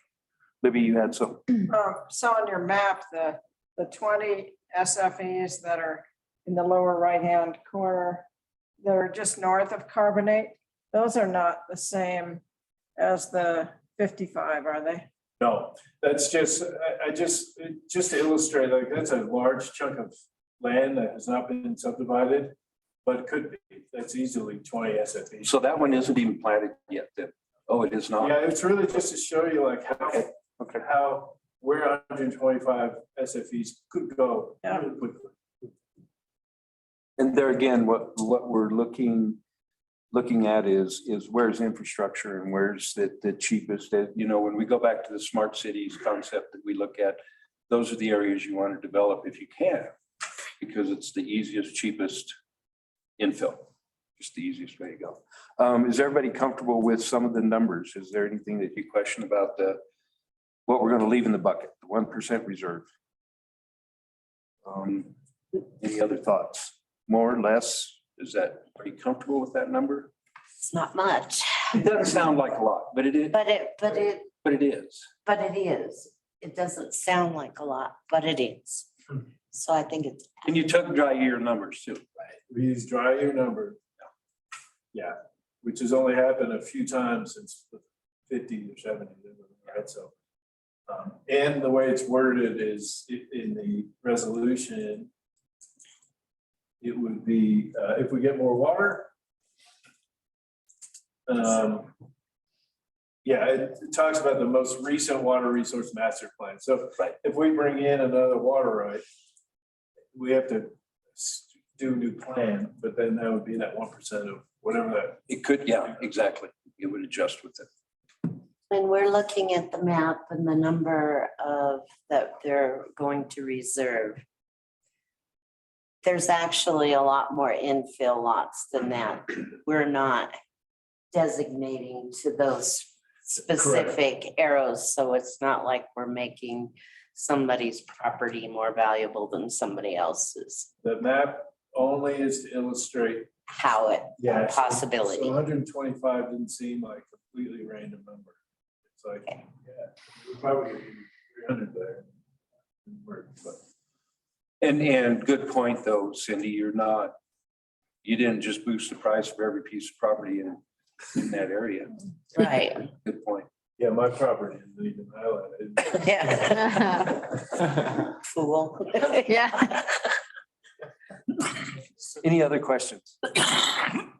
So this leaves roughly 300 SFEs out there, right? Without any more water accounting. Yeah. The best way to put it, we can always still go get more water. We can always, treatment plants. We go. Probably a dumb question, but what happens when those 300 SFPs are gone? I mean, it's just that's it off. Yeah. Ask Jeff. What happens when those 300 SFPs are gone, Jeff? Yeah, that's correct. People who want to develop, we're going to need to bring water for the town to increase the amount of water the town has available to serve the development. Thank you. Yeah, and that's not uncommon. At all. Yeah, I mean, ultimately, that's just the fact is that if there's no water, there's no water. So you can't serve other development unless you have enough water. Okay. It's like drilling the crooked well. Yeah. Over to that guy's property, sucking his water. Yeah, it's just, I mean, it just doesn't seem that far. It's an interesting feeling and a thought when you see the numbers that we're developing and what this is projecting. There again, that's why the question came up being water poor. You know, can we buy too much water? No, you can never not buy too much water. And especially when you hear this number right here, you go, wait a minute. Oh, so much discussion for Saturday. I know. Saturday's gonna be a big day. She's there, so excited. Are we gonna stay overnight? I know. Okay, so we have a resolution. If there's no more questions, resolution on in front of you. If you are comfortable with the numbers and making this decision, which I'm not trying to sway you against it by any means, I would entertain a motion. I would like to make a motion that we approve resolution number 21. Thank you. Second. Second, Nyberg, further discussion. Further discussion, sorry. All right. How do we revisit? When do we revisit? I mean, it's obviously not exact science. So how do you, we get more water rights, we enact some conservation plan. How does this come back up for amendment and during any acquisition conservation plan amendments? How do we revisit? Just what you're saying. Yeah, okay. Anybody can bring up, trustee staff. If trustee feels like we want to revisit this, that's a good time to say, trustees, what do you think? We should, that's the process. Or obviously, mayor can request it, or two trustees can request it, written notice. I guess that's what's in our bylaws, I think, Jeff, that it's not rocket science, I guess. It's not prohibited. No. Yeah, I mean, the town can always revisit it and ultimately, there may be more water rights that are available or there may end up being less. It's just a matter of constantly being aware of water supply that's available to the town and looking for new water or reevaluating. The water portfolio. Exactly, changes it. Yeah. And it's, unfortunately, fortunately, we have a staff that watches that. Joseph, go ahead. Yeah, I was just gonna say, my monthly report includes that water dashboard. So we can work as a staff to figure out how to appropriately demonstrate where these allocations are at each month. Because we're already tracking, obviously, every new building permit or SFE that's obligated or reserved. So it would be relatively simple to integrate these new sub banks into that. See how many are gone. And that can be obviously a topic of discussion and directive back to us to bring forward more robust discussion. And Joel has more. Well, the 2511-2 is based on the last few years of peak demand, 7-day average peak demand. And so if you have things like the Ivy League, which fixed half of that leak, and if we can find the other ones, if there's a tiered rate structure as proposed, if that is something that happens and people are charged more for more, that higher level of water, then maybe there's some conservation measures there. And so that the base of 750 or 800 gallons per day per SFE in the summer might come down to 700. And all of a sudden that SFE number would change as well. So it's got to be regular study, visit rates. And all that. I was gonna say, it's good oversight is really what it is. I think what you said, Joseph, is great. And I've been pushing for, evaluation of our intent with our policies and our ordinances and revisitation. I just think this one's super important, that expectations are matching, results are matching expectations. Because there's, with only 300 SFEs remaining, it's pretty critical that that we get this right, or at least be monitoring that we are, it's going where we intended to. So You'll know there's a problem when only the board shows up for the meeting and none of the staff, and they go, wait. There's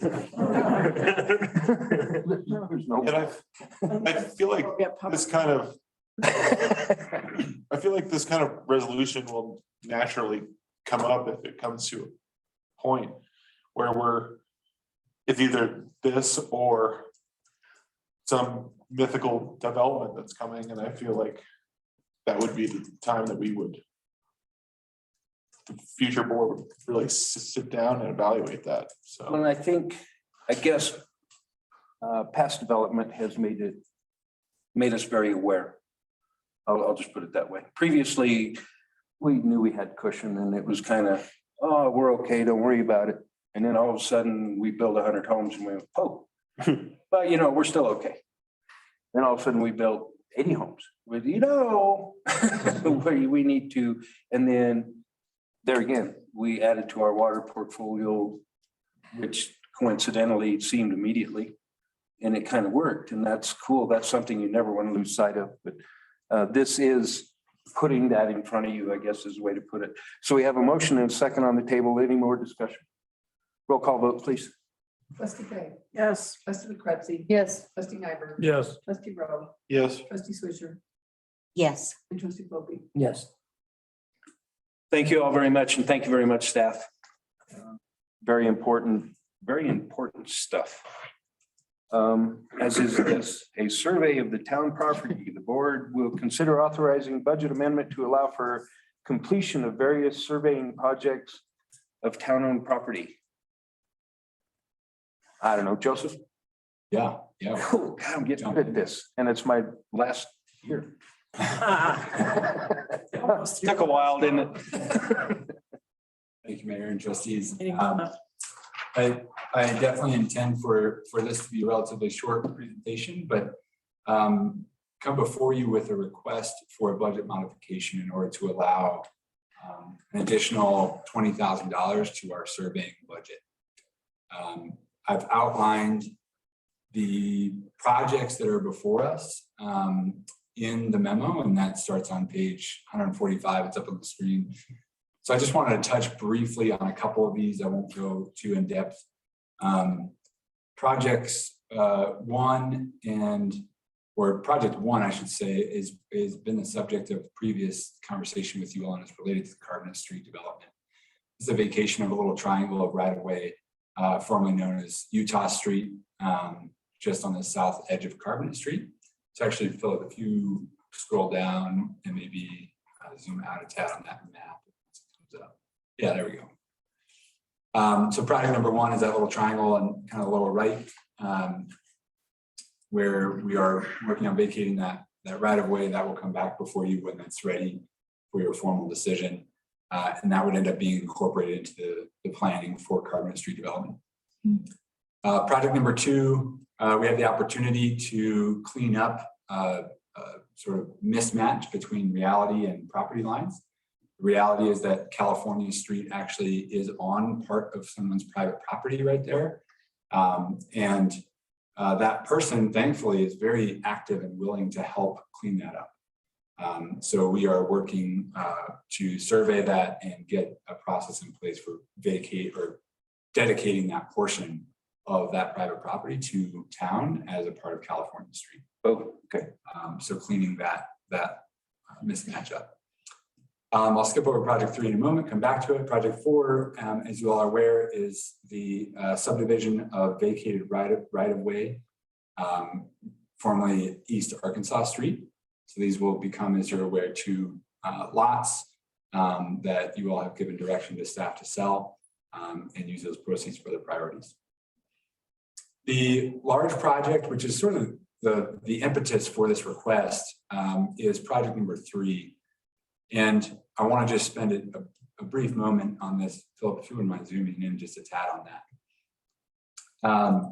So we are sitting on block 25 right now in the community center. And if you've looked at the assessor's website, you notice that north-south vertical black line in the middle of that red outline is currently cutting this building in half. And to the right is town-owned land where there should be a street, otherwise known as South Main Street. And there should be an intersection between Cedar Street and South Main Street. Neither of those actually exists in a legal sense right now. They're not platted. And therefore, town-owned property that is currently the pump track and the skate park also do not legally exist. They're just one huge piece of land. Likewise, that leaves a corner of this building as a part of that huge piece of land. And then you can see how it creates an odd shape for block 25. So all of this has never been addressed because it hasn't really mattered, but we're getting to a stage where it's going to start mattering. So there's a few distinct phases that we have to follow in order to clean this up. But the gist is that we have to bite off the whole chunk in order to define block 25, which is our ultimate goal, which is this block that we're sitting on. So yeah. So you can see how that line cuts community center in half. What's driving this right now? So the ultimate driver, or the proximate driver, I should say, coming up next is the letter of intent that you all formed with Boys and Girls Club for their facility, which will be located on the southwest corner of Evans and Cedar. We cannot properly form a lot for them without dealing with the rest of the block. In order to deal with the rest of the block, we have to deal with the whole property. As you might imagine, that's a decent chunk of surveying work, especially since how it's never been done. So there's no property corners defined and those sorts of things. So, Pin number 4 does not exist. Does not exist. Does not exist. So ultimately, we're looking at a couple of different, probably distinct minor subdivision processes. But in order to get there, we need a budget amendment to complete the work. We have sort of bit off the first phase of doing the actual field work to establish topography and actually define where these boundaries are. But the following work is the plat work of actually creating the legal properties. So that left line there, you're going to straighten out. Am I understanding that correctly? Yeah, that line. So does that create more lots? We won't necessarily be creating more lots. Eventually, we'll actually be consolidating. For example, we'll create one lot that the community center sits on. Gotcha. Okay. We will create one lot where the current police station and the playground are. But what we will also be doing is defining South Main Street as a legally platted right of way, and that intersection with Cedar. So ultimately, this will allow us to pursue visioning and planning and development of this whole block, as is something you all have discussed before. And also the other side potentially. Sure. So really, it's a lot of boring legal survey work that has to be cleaned up in order to allow more exciting planning and development work in the future.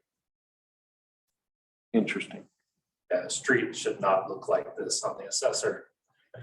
This is a block, like it should look like this, where you can actually see the delineation of the right of way as opposed to just being one big block. Yeah, that's kind of interesting.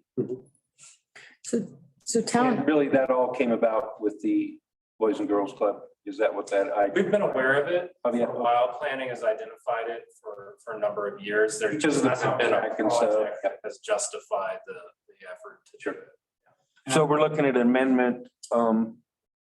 Is there a amount specific by any means, or? We're requesting an additional 20,000 to the surveying budget. And I will mention that Boys and Girls Club will be asked to contribute their portion of the survey work. So, which will probably amount to around $2,500. We haven't finalized that number yet, but they would, just like any other developer, be asked to sort of pay their way. And if that's a decision you want to provide a different direction in the future, that can come up in the future. But yeah, we are requesting 20,000. Thank you. Questions, trustees? It's so, over the years, it's so interesting when we find this stuff. Just like, huh, there's another one. Oh, wait, yeah, oh, there's another one.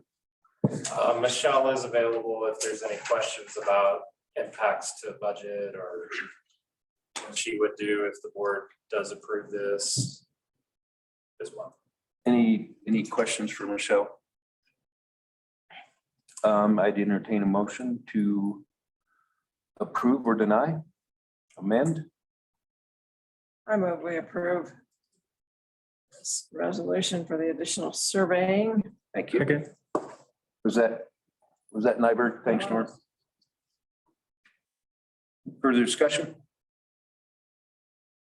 Roll call vote, please. Trustee Fay, Yes. trustee LaCretzi, Yes. trustee Nyberg, Yes. trustee Rowe, Yes. trustee Swisher, Yes. trustee Wilkie. Yes.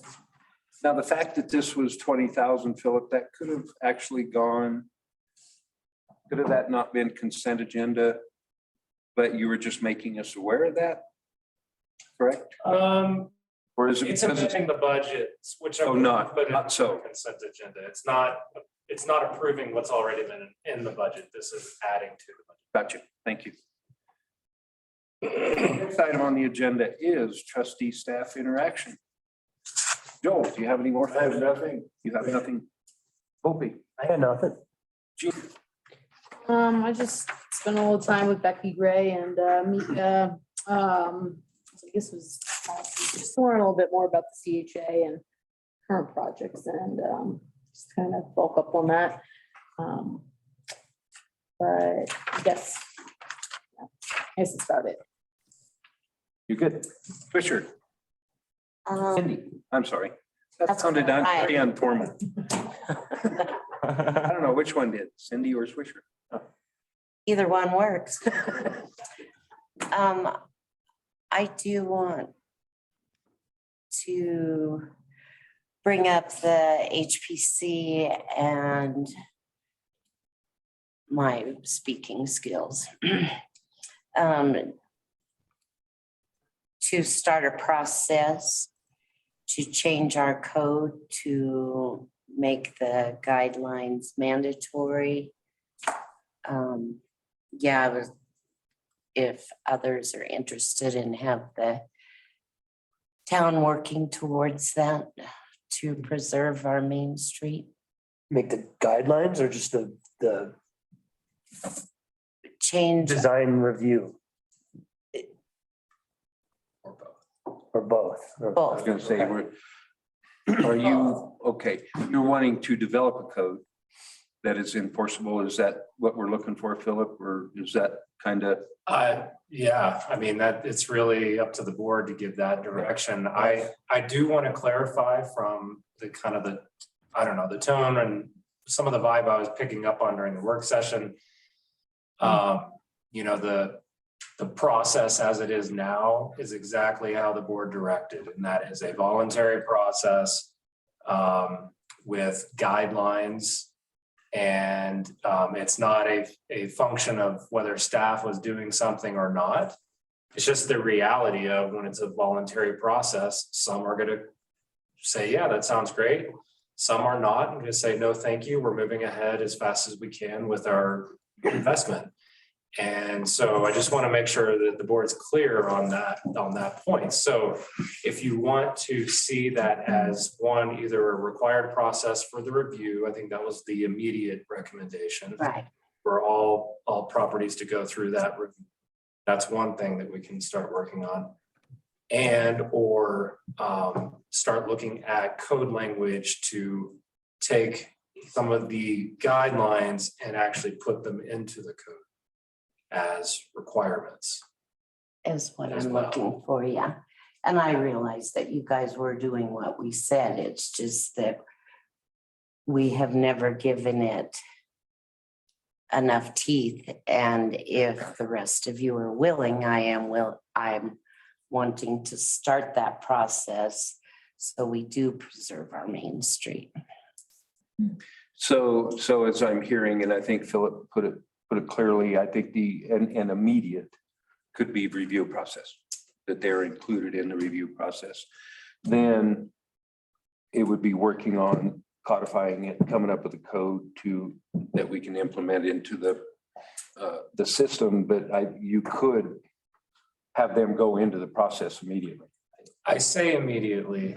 Just saying, just saying. I believe that review process is actually part of the UDC. So that would need to go to planning and zoning and then back to the board to amend that. But that is something that's easier as opposed to like taking design guidelines and taking, I think what Trustee Volpe pointed out well during the work session, in that, wow, there's projects that have proceeded not in line with the guidelines, but boy, did they achieve a great outcome. And even the HPC recognized that. So that's where it gets a little tricky when we start turning that into code and requirements and trying to still provide some flexibility. Not to say it can't be done, but I think that's going to take a little bit of time. It's definitely going to be There could be. wording process, or the way you word the code of how we're going to adapt it and how flexible is it. There could be a minimum of the guidelines that we work into the code as absolutely mandatory. And then when he was talking that they do make exceptions, so some of the stuff could have exception, but there would be a minimum of this is it. And obviously that would be for staff to bring forward when the time comes, so that trustees can look at it and say, here's what we're recommending as a minimum. And with this flexibility or without this flexibility, you know, that kind of thing. But I think the thing that could be moved on quicker would be just going through the review process, being included in the review process. Joseph, you had your hand up. Yeah, I would just say from a next steps perspective, very clear direction on mandatory review. We can get that going. We can get it through PMThe. The next time you all hear about that topic will probably be a public hearing to consider the actual code change. We can work to also have maybe the highlights of a framework for regulation that we bounce off of you for direction at a similar time frame. I think that I keep coming back to this word framework because the way the ADGs are written, they were written expressly as guidelines and known that they would be optional, and that's how they were written. We don't want to just copy and paste every word written in the guidelines and make it mandatory. Sure. Because No, that would we have want to unintended review that. consequences. Yeah, right. So we need to develop a framework that would tell us thoughtfully, Crave being a perfect example, how do we apply the intent of the ADGs in our code, and then where in the code? Is it part of a zone district definition? Is it part of a new sort of overlay? Is it appendix? Is it chapter 19? Is it UDC? So that's where I think we really need to apply some deep thought, and we would hopefully be able to come back to you in a similar time frame of that mandatory review ordinance with some ideas, concrete ideas on that. So as someone that definitely doesn't have your education, I admire you. What I'm trying to say, as long as we only have guidelines, that's all there'll ever be is guidelines. So they can review anything that they want, but as long as they're guidelines, it's nothing that you can make stick. But I am saying that some of their stuff that do the basic as mandatory, there would still be some guideline stuff that, you know, not everything would be mandatory, but there has got to be a basic of something mandatory to go on. And we have other design criteria in our code that offer a menu idea. So maybe it's not these are mandatory, but these are optional. Maybe it's a menu. But that's part of what I mean when I say framework is maybe we take them and say there's 10 options. We say you must do 4 of these if you're going to do anything.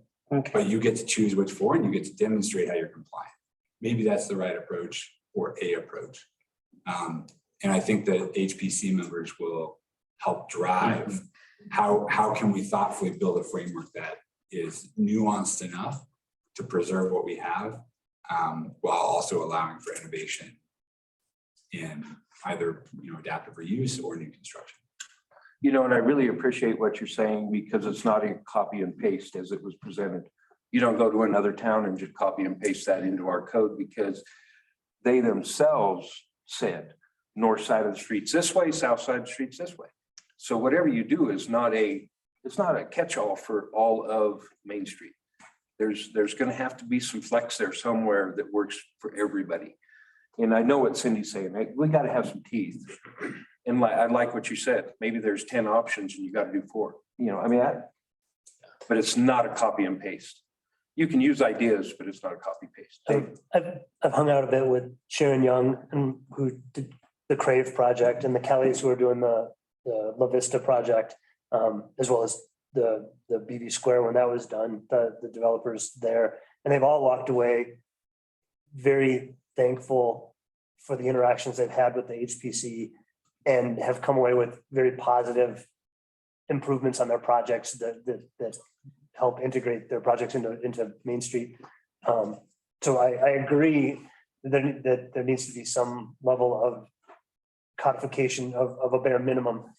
But I've seen the value in the way they talk to the developers. So I think that where we have to start is with the mandatory design review meetings. The rest of it, I think they'll work on and fill in later. But I think that we got to move really slowly on that, just because there's a lot of stuff great ideas that we're not seeing that I would hate to rule out because we're only seeing what's there and somebody's coming in and seeing what's not there. I don't know if that makes that second part made any sense. None at all. Anybody else have any ideas? That just go through your arm. Just as your policy advisor, I would also point out that while I think it's supported by the comp plan, the board's talked about this for a number of years, there will be different opinions from the public. So don't be surprised if this gets the attention of other people that I don't know where it went. thoughts on this about. They go in my bag. So it was just mentioned earlier that like, oh yes, everybody's. I will hear some opinions, which is okay, but just know that that's why we have this process to bring it back into public hearing. So any other comments? Yeah, I think I could agree with a mandatory review like Cindy and Dave were saying, but I would be hesitant on putting actual restrictions on development. I think it's great to require people to meet with them and start that conversation. I think that could be a huge leap, but I'd be hesitant to do more than that without more information and public input. So, Norm? I wasn't here, but I would say. Oh, that's right. You weren't here. That's right. But what's your thoughts? Never mind. I thought I was going to hook you. So we have, would you like to put that in a motion to direct staff?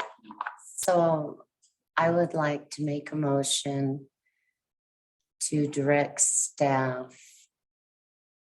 I don't know how to word it, for it to be mandatory that The review. the reviews go before the HPC.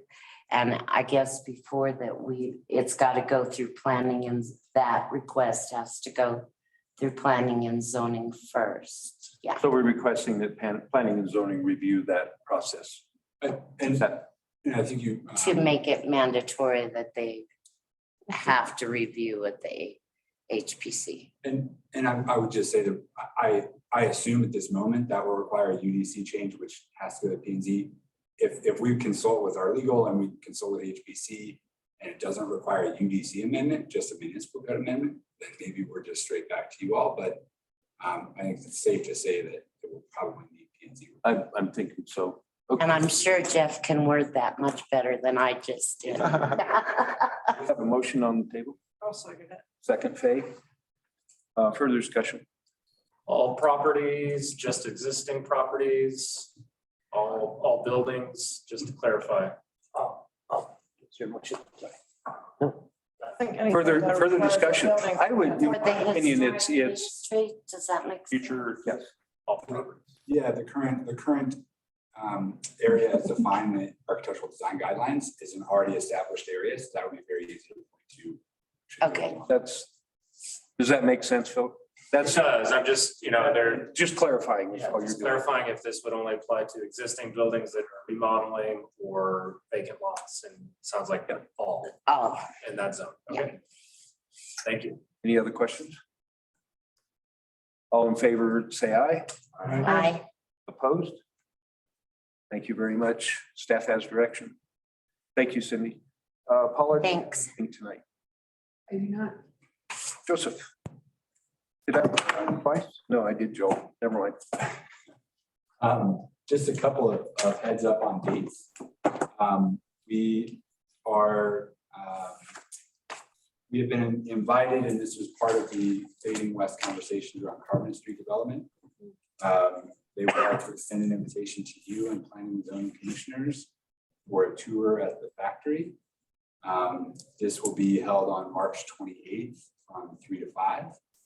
Incoming members welcome. If Paula will be sending out an email, if you would please RSVP, so we have a solid head count for that event. It will obviously be noticed. But the following day, on March 29th, we will be bringing back before you more substantive conversation on the status of that, those conversations in development. So the other date, just for your awareness, is on the 31st of March. We're having a sort of public kickoff to the Housing Affordability Code Audit. So just for your knowledge, that evening, more information to come. The Code Audit consultants will be offering a little bit of public education and hearing from public on any ideas or experiences they've had with our code and how it might be used. Thanks will not be available. It will be a virtual meeting. I apologize. We'll count you out. Not planning on anybody showing up, are you? Just saying. Is that all you got, Joseph? Yeah. Thank you. Is Sean still, or Sean wasn't with us tonight, was he? No. Wasn't. Michelle?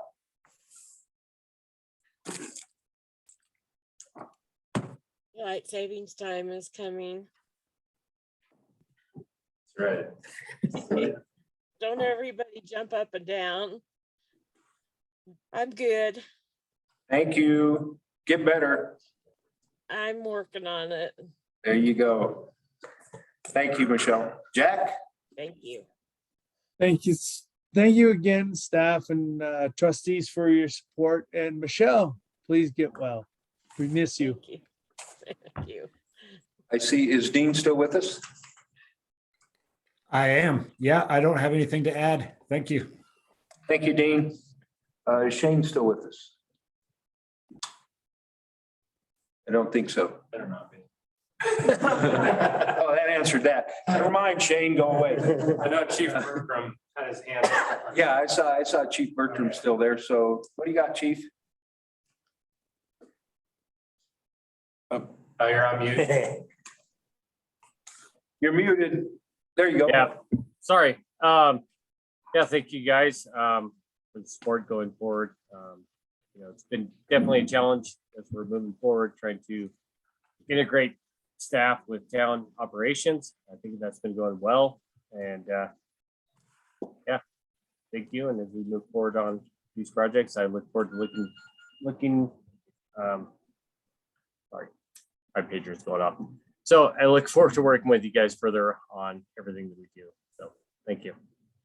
Thank you, Chief. We appreciate your reports. Yep. Libby.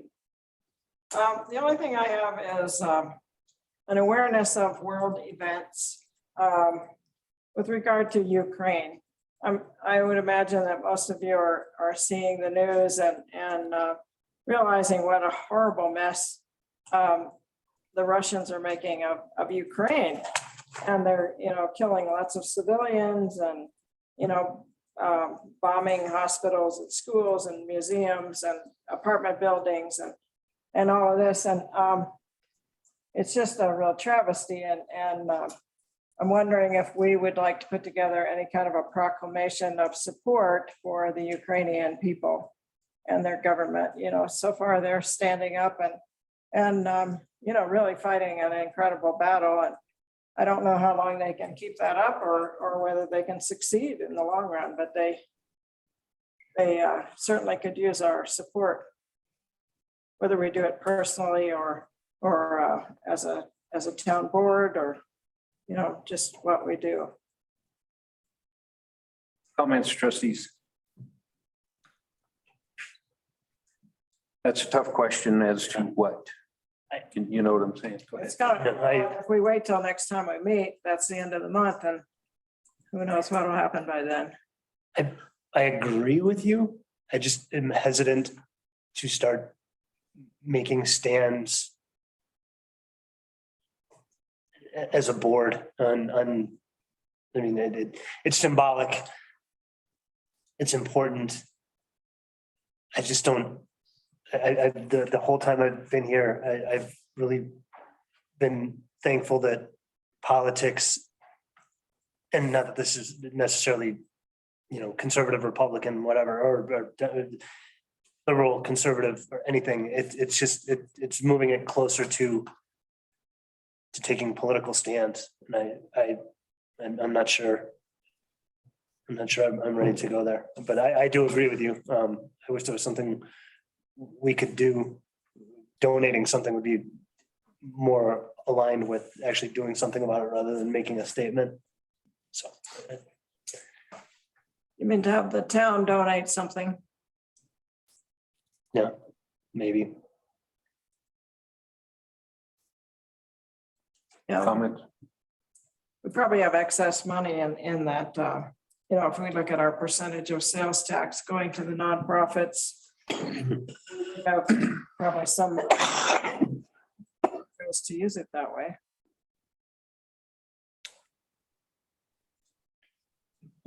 I'm always hesitant, is that money gonna get there?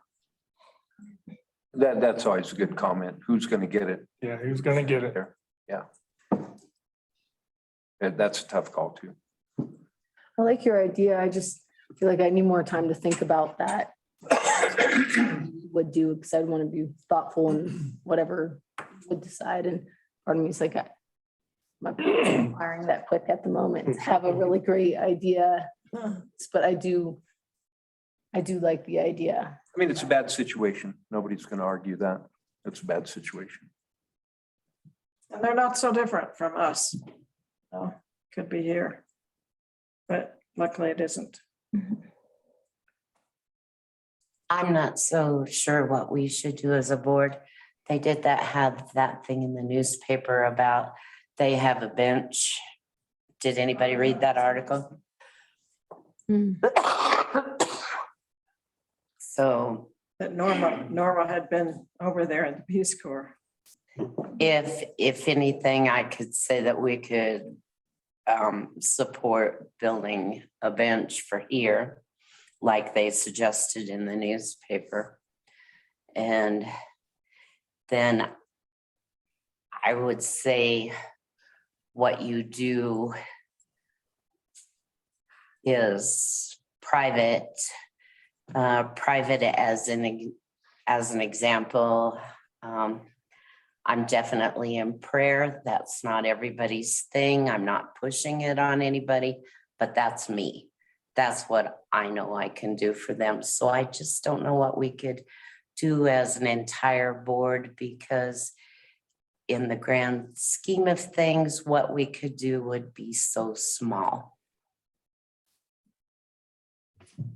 Even if it was a big step for us, it would be so small. That is a nice idea about the bench, though. Yeah. You know, if we get some new benches going that aren't claimed by anybody yet. And then we can just do our own personal contributions or incantations or prayers or whatever we do.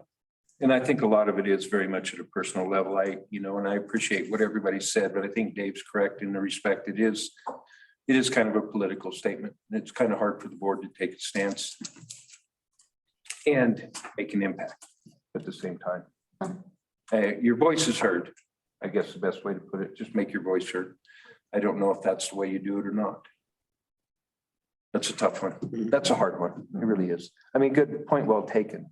It's a sad situation. Sad situation. And like you say, it could be anywhere. Be anywhere. Mayor Lacy, Yes. what about considering a donation to the Red Cross? I mean, I don't think that's necessarily political. That could be considered. There might, and there might be other organizations to look at that might be Right. more direct, if you know what I mean. Yes. Okay. We could take that in, because that's not going to go away. Encouraging that. Yeah. I don't know how many Ukrainians we have here, but I know my dental assistant at Dr. Mueller's office is from Ukraine. Got all these relatives who live right near the border, and it's like, oh dear. What a sad situation. We're going to let Libby research this and find out what we can do. Yeah. Then we can go from there. Okay. Thank you, Libby. That is a good point, though. It's a sad situation. It really is. A bad world we live in right now. It's kind of crazy. Devin. Oh, okay. Just like thinking about everything. I had two things I had questions about. One of them, computers look cool. I was just questioning what prompts us to get new computers. What happens to the old ones? I don't know. I can't read this in my bed as easily, but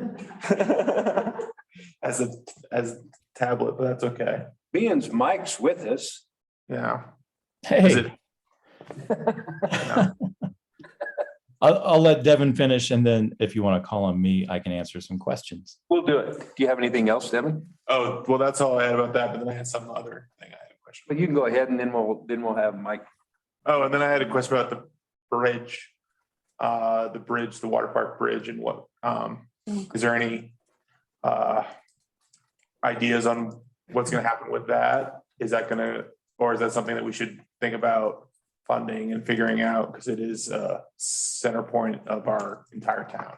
Yeah, no, we feel strongly that we need to move forward with these projects. There's a reason why we prioritize them and get it done. So essentially, we're trying to move our cash contributions to these grants around so that we can get these things done. Depending on the outcome of the Chafee Common Ground grant, we'll come back with probably a proposal to go ahead and spend out of our general fund to get the bridge completed. Yeah. So, yeah. Yeah, because I feel like, we can't keep waiting and waiting for grants until it becomes like an Indiana Jones kind of bridge. Right. Yeah, cheapest bridge. You must know how to. Yeah. Right. We should sell the planks. For what it's worth, we want to secure the grant money and then figure out how to finish it off. And that's not a bad idea, Libby, like selling the planks. Yeah, As like a fundraiser, I don't know. nice thick You plank. would be surprised. You actually would be surprised.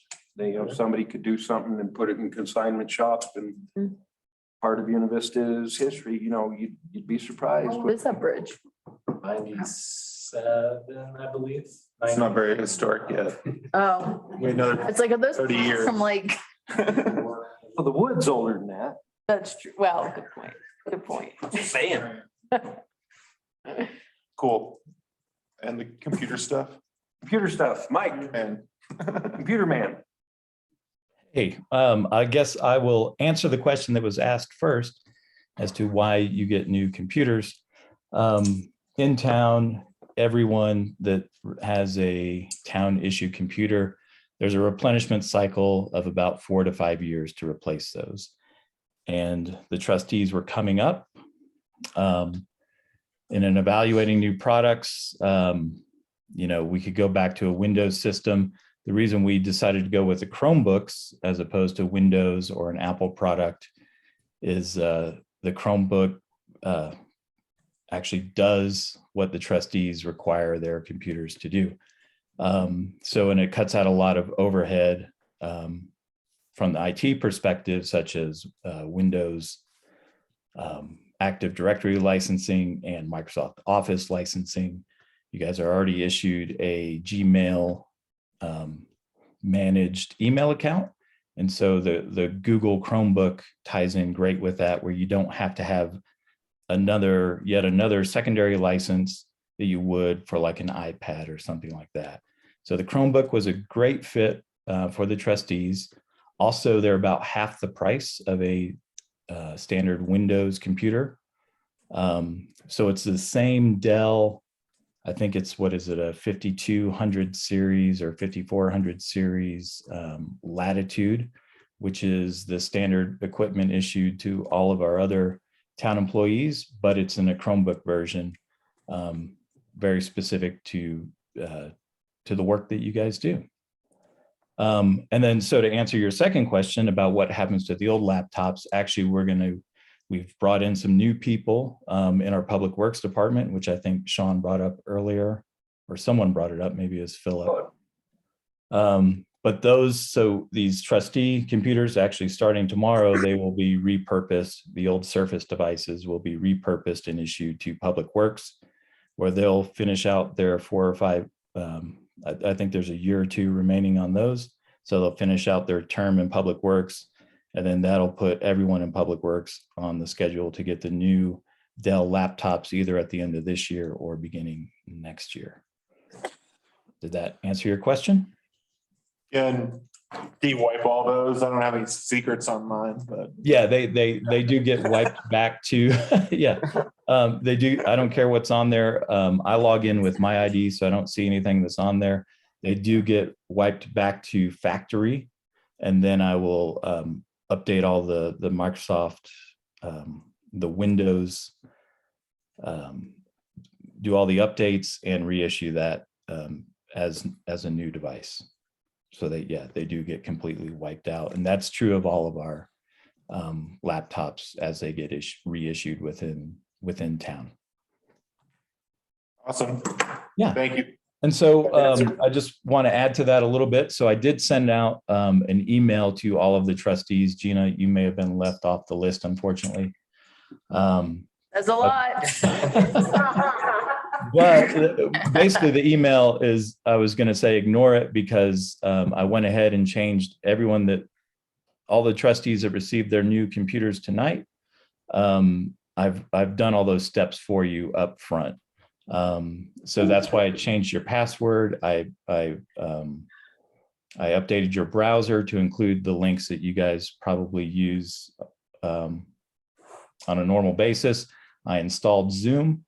But if you take a look at the bottom of that email, it has some quick tips, like how to access files and docs on the Google Chromebook, how to lock your Chromebook.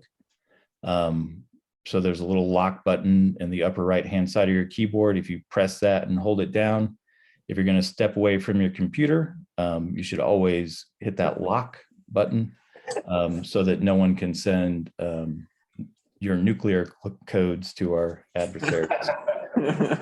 And it also has a quick hit on how to power off your Chromebook, and simply you hold down the power button. It'll bring up a little menu, and you can click shut down or sign out. As always, if you have any other questions about your device, feel free to schedule some time with me. I'm available anytime. My calendar I try to keep it up to date. So just find time that's good for the both of us, and I can meet you at town hall, or I can meet you anywhere in town to go over any questions you have about that specific device. One other email I did send to everyone, and Gina, you got this one, so you're in the fold. Just a quick detail. So I did reset your password for your Gmail account. If you could go in and follow those instructions on how to reset your password and come up with a strong, secure password of your own. And that's all I have unless you have any questions. Any questions? Spoken as a true IT security minded guy. Yeah. Oh, yeah. And I included a PDF with our password policy in there. So be sure to review that before you change your password. Yeah. Mark, don't use your name. Yeah. Well, you can use mine. Nobody's going to guess that. That would be a good one, actually. But actually, I've heard he sends you spam. He does. So be aware. He tries to get to hook you and go, hey. He does? Yep. I've caught a few of you as well. We'll talk later. Thank you, Mike. You bet. Thank you. Very good. Philip? Let's see, COVID, I sent you an update, what the county's doing and the state's doing and the CDC's doing. I'm sure you read all of that and you're up to speed with the latest and greatest. But it does present kind of the question for the board, what you want to do next related to our local emergency declaration, which is set to expire the end of March. The county has actually ended theirs. From my perspective, I don't think there's a need to extend it. Perhaps we just let it expire as the resolution was written. It seems that the state is pushing very, very hard to move into a normalization time with COVID. And so I don't see there being a risk with any of the funding that we're entitled to or that we would be applying for through the federal programs, things like that. So it seems like a safe thing for us to do if the board wants to let that declaration expire. We will still continue with a hybrid approach to our meetings. Paula has already changed the language on our agendas. I don't know why Michael Hannigan didn't notice that. That yes, we did say that the public can attend in person or through Zoom. So that's good. We have changed our verbiage about masks in our public facilities, that they're optional now. Again, staying in sequence with our local public health. Anything could happen with this, right? Who knows? But we're just kind of following the lead of our public health agencies, which is what we've done for the last 2 years. So if you have any specific thoughts or questions about that, happy to talk about it now or at the next meeting. The other thing I'll mention, because we've talked about it with several trustees, we do have a policy on the books right now for remote participation in meetings that is allowed even when we're not in the local declaration, emergency declaration. There is a very specific section in there, though, that says for any quasi judicial matters that the remote participant has to basically, they can still be on the meeting, but they can't participate in the conversation, nor can they vote. So that's really the only difference in the remote participation between right now and if we exit the declaration. So, And really the only reason we carried it was for any funding that may have came around that we didn't want to miss the opportunity. Anything else, Philip? Board advance this Saturday. We're working on the agenda and the materials. Hopefully we'll get that out to you end of day Thursday, just so you can see. I think it started at 2, wasn't it 2 p.m.? No, that was 9 a.m. Darn. Push-ups if you're late. Okay. And I think that's it for me. Okay. And Norm? That's for last. Well, first thing, I will be retiring from the school district on this Friday. Friday's my last day. Congratulations. And I will go to work for the town on the 14th. So this coming Friday, I will submit my resignation as a trustee to the town. Wow. Oh, wow. Gee. Miss you. Yeah. And that being said, somebody knew this was happening. I don't know how this happened. Oh, we got Duff now? We've got something here for you, Norm. Oh. And it's obviously, and it goes, well said, we appreciate everything you've done for the town, Norm. We Thank really you. do. And now you get to go on the payroll. Oh, Philip wants to take a picture. Yeah, I want to get a picture here, guys. All right. So this is legit. 1, 2, 3.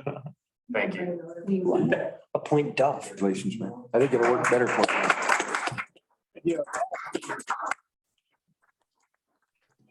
Yeah, on behalf of staff, thank you very much, Trustee Nyberg, for your years of service. I'm very excited about next Monday. Staff is excited to welcome you in, and boy, we've got a long list of fun things to help us out with. But yeah, thank you very much for your years of service as a trustee. And I think Chief Morgan wanted to say something as well. Okay, Chief. Yeah, I did. I'll be super brief. I just wanted to thank Norm for his years of service on the board as well.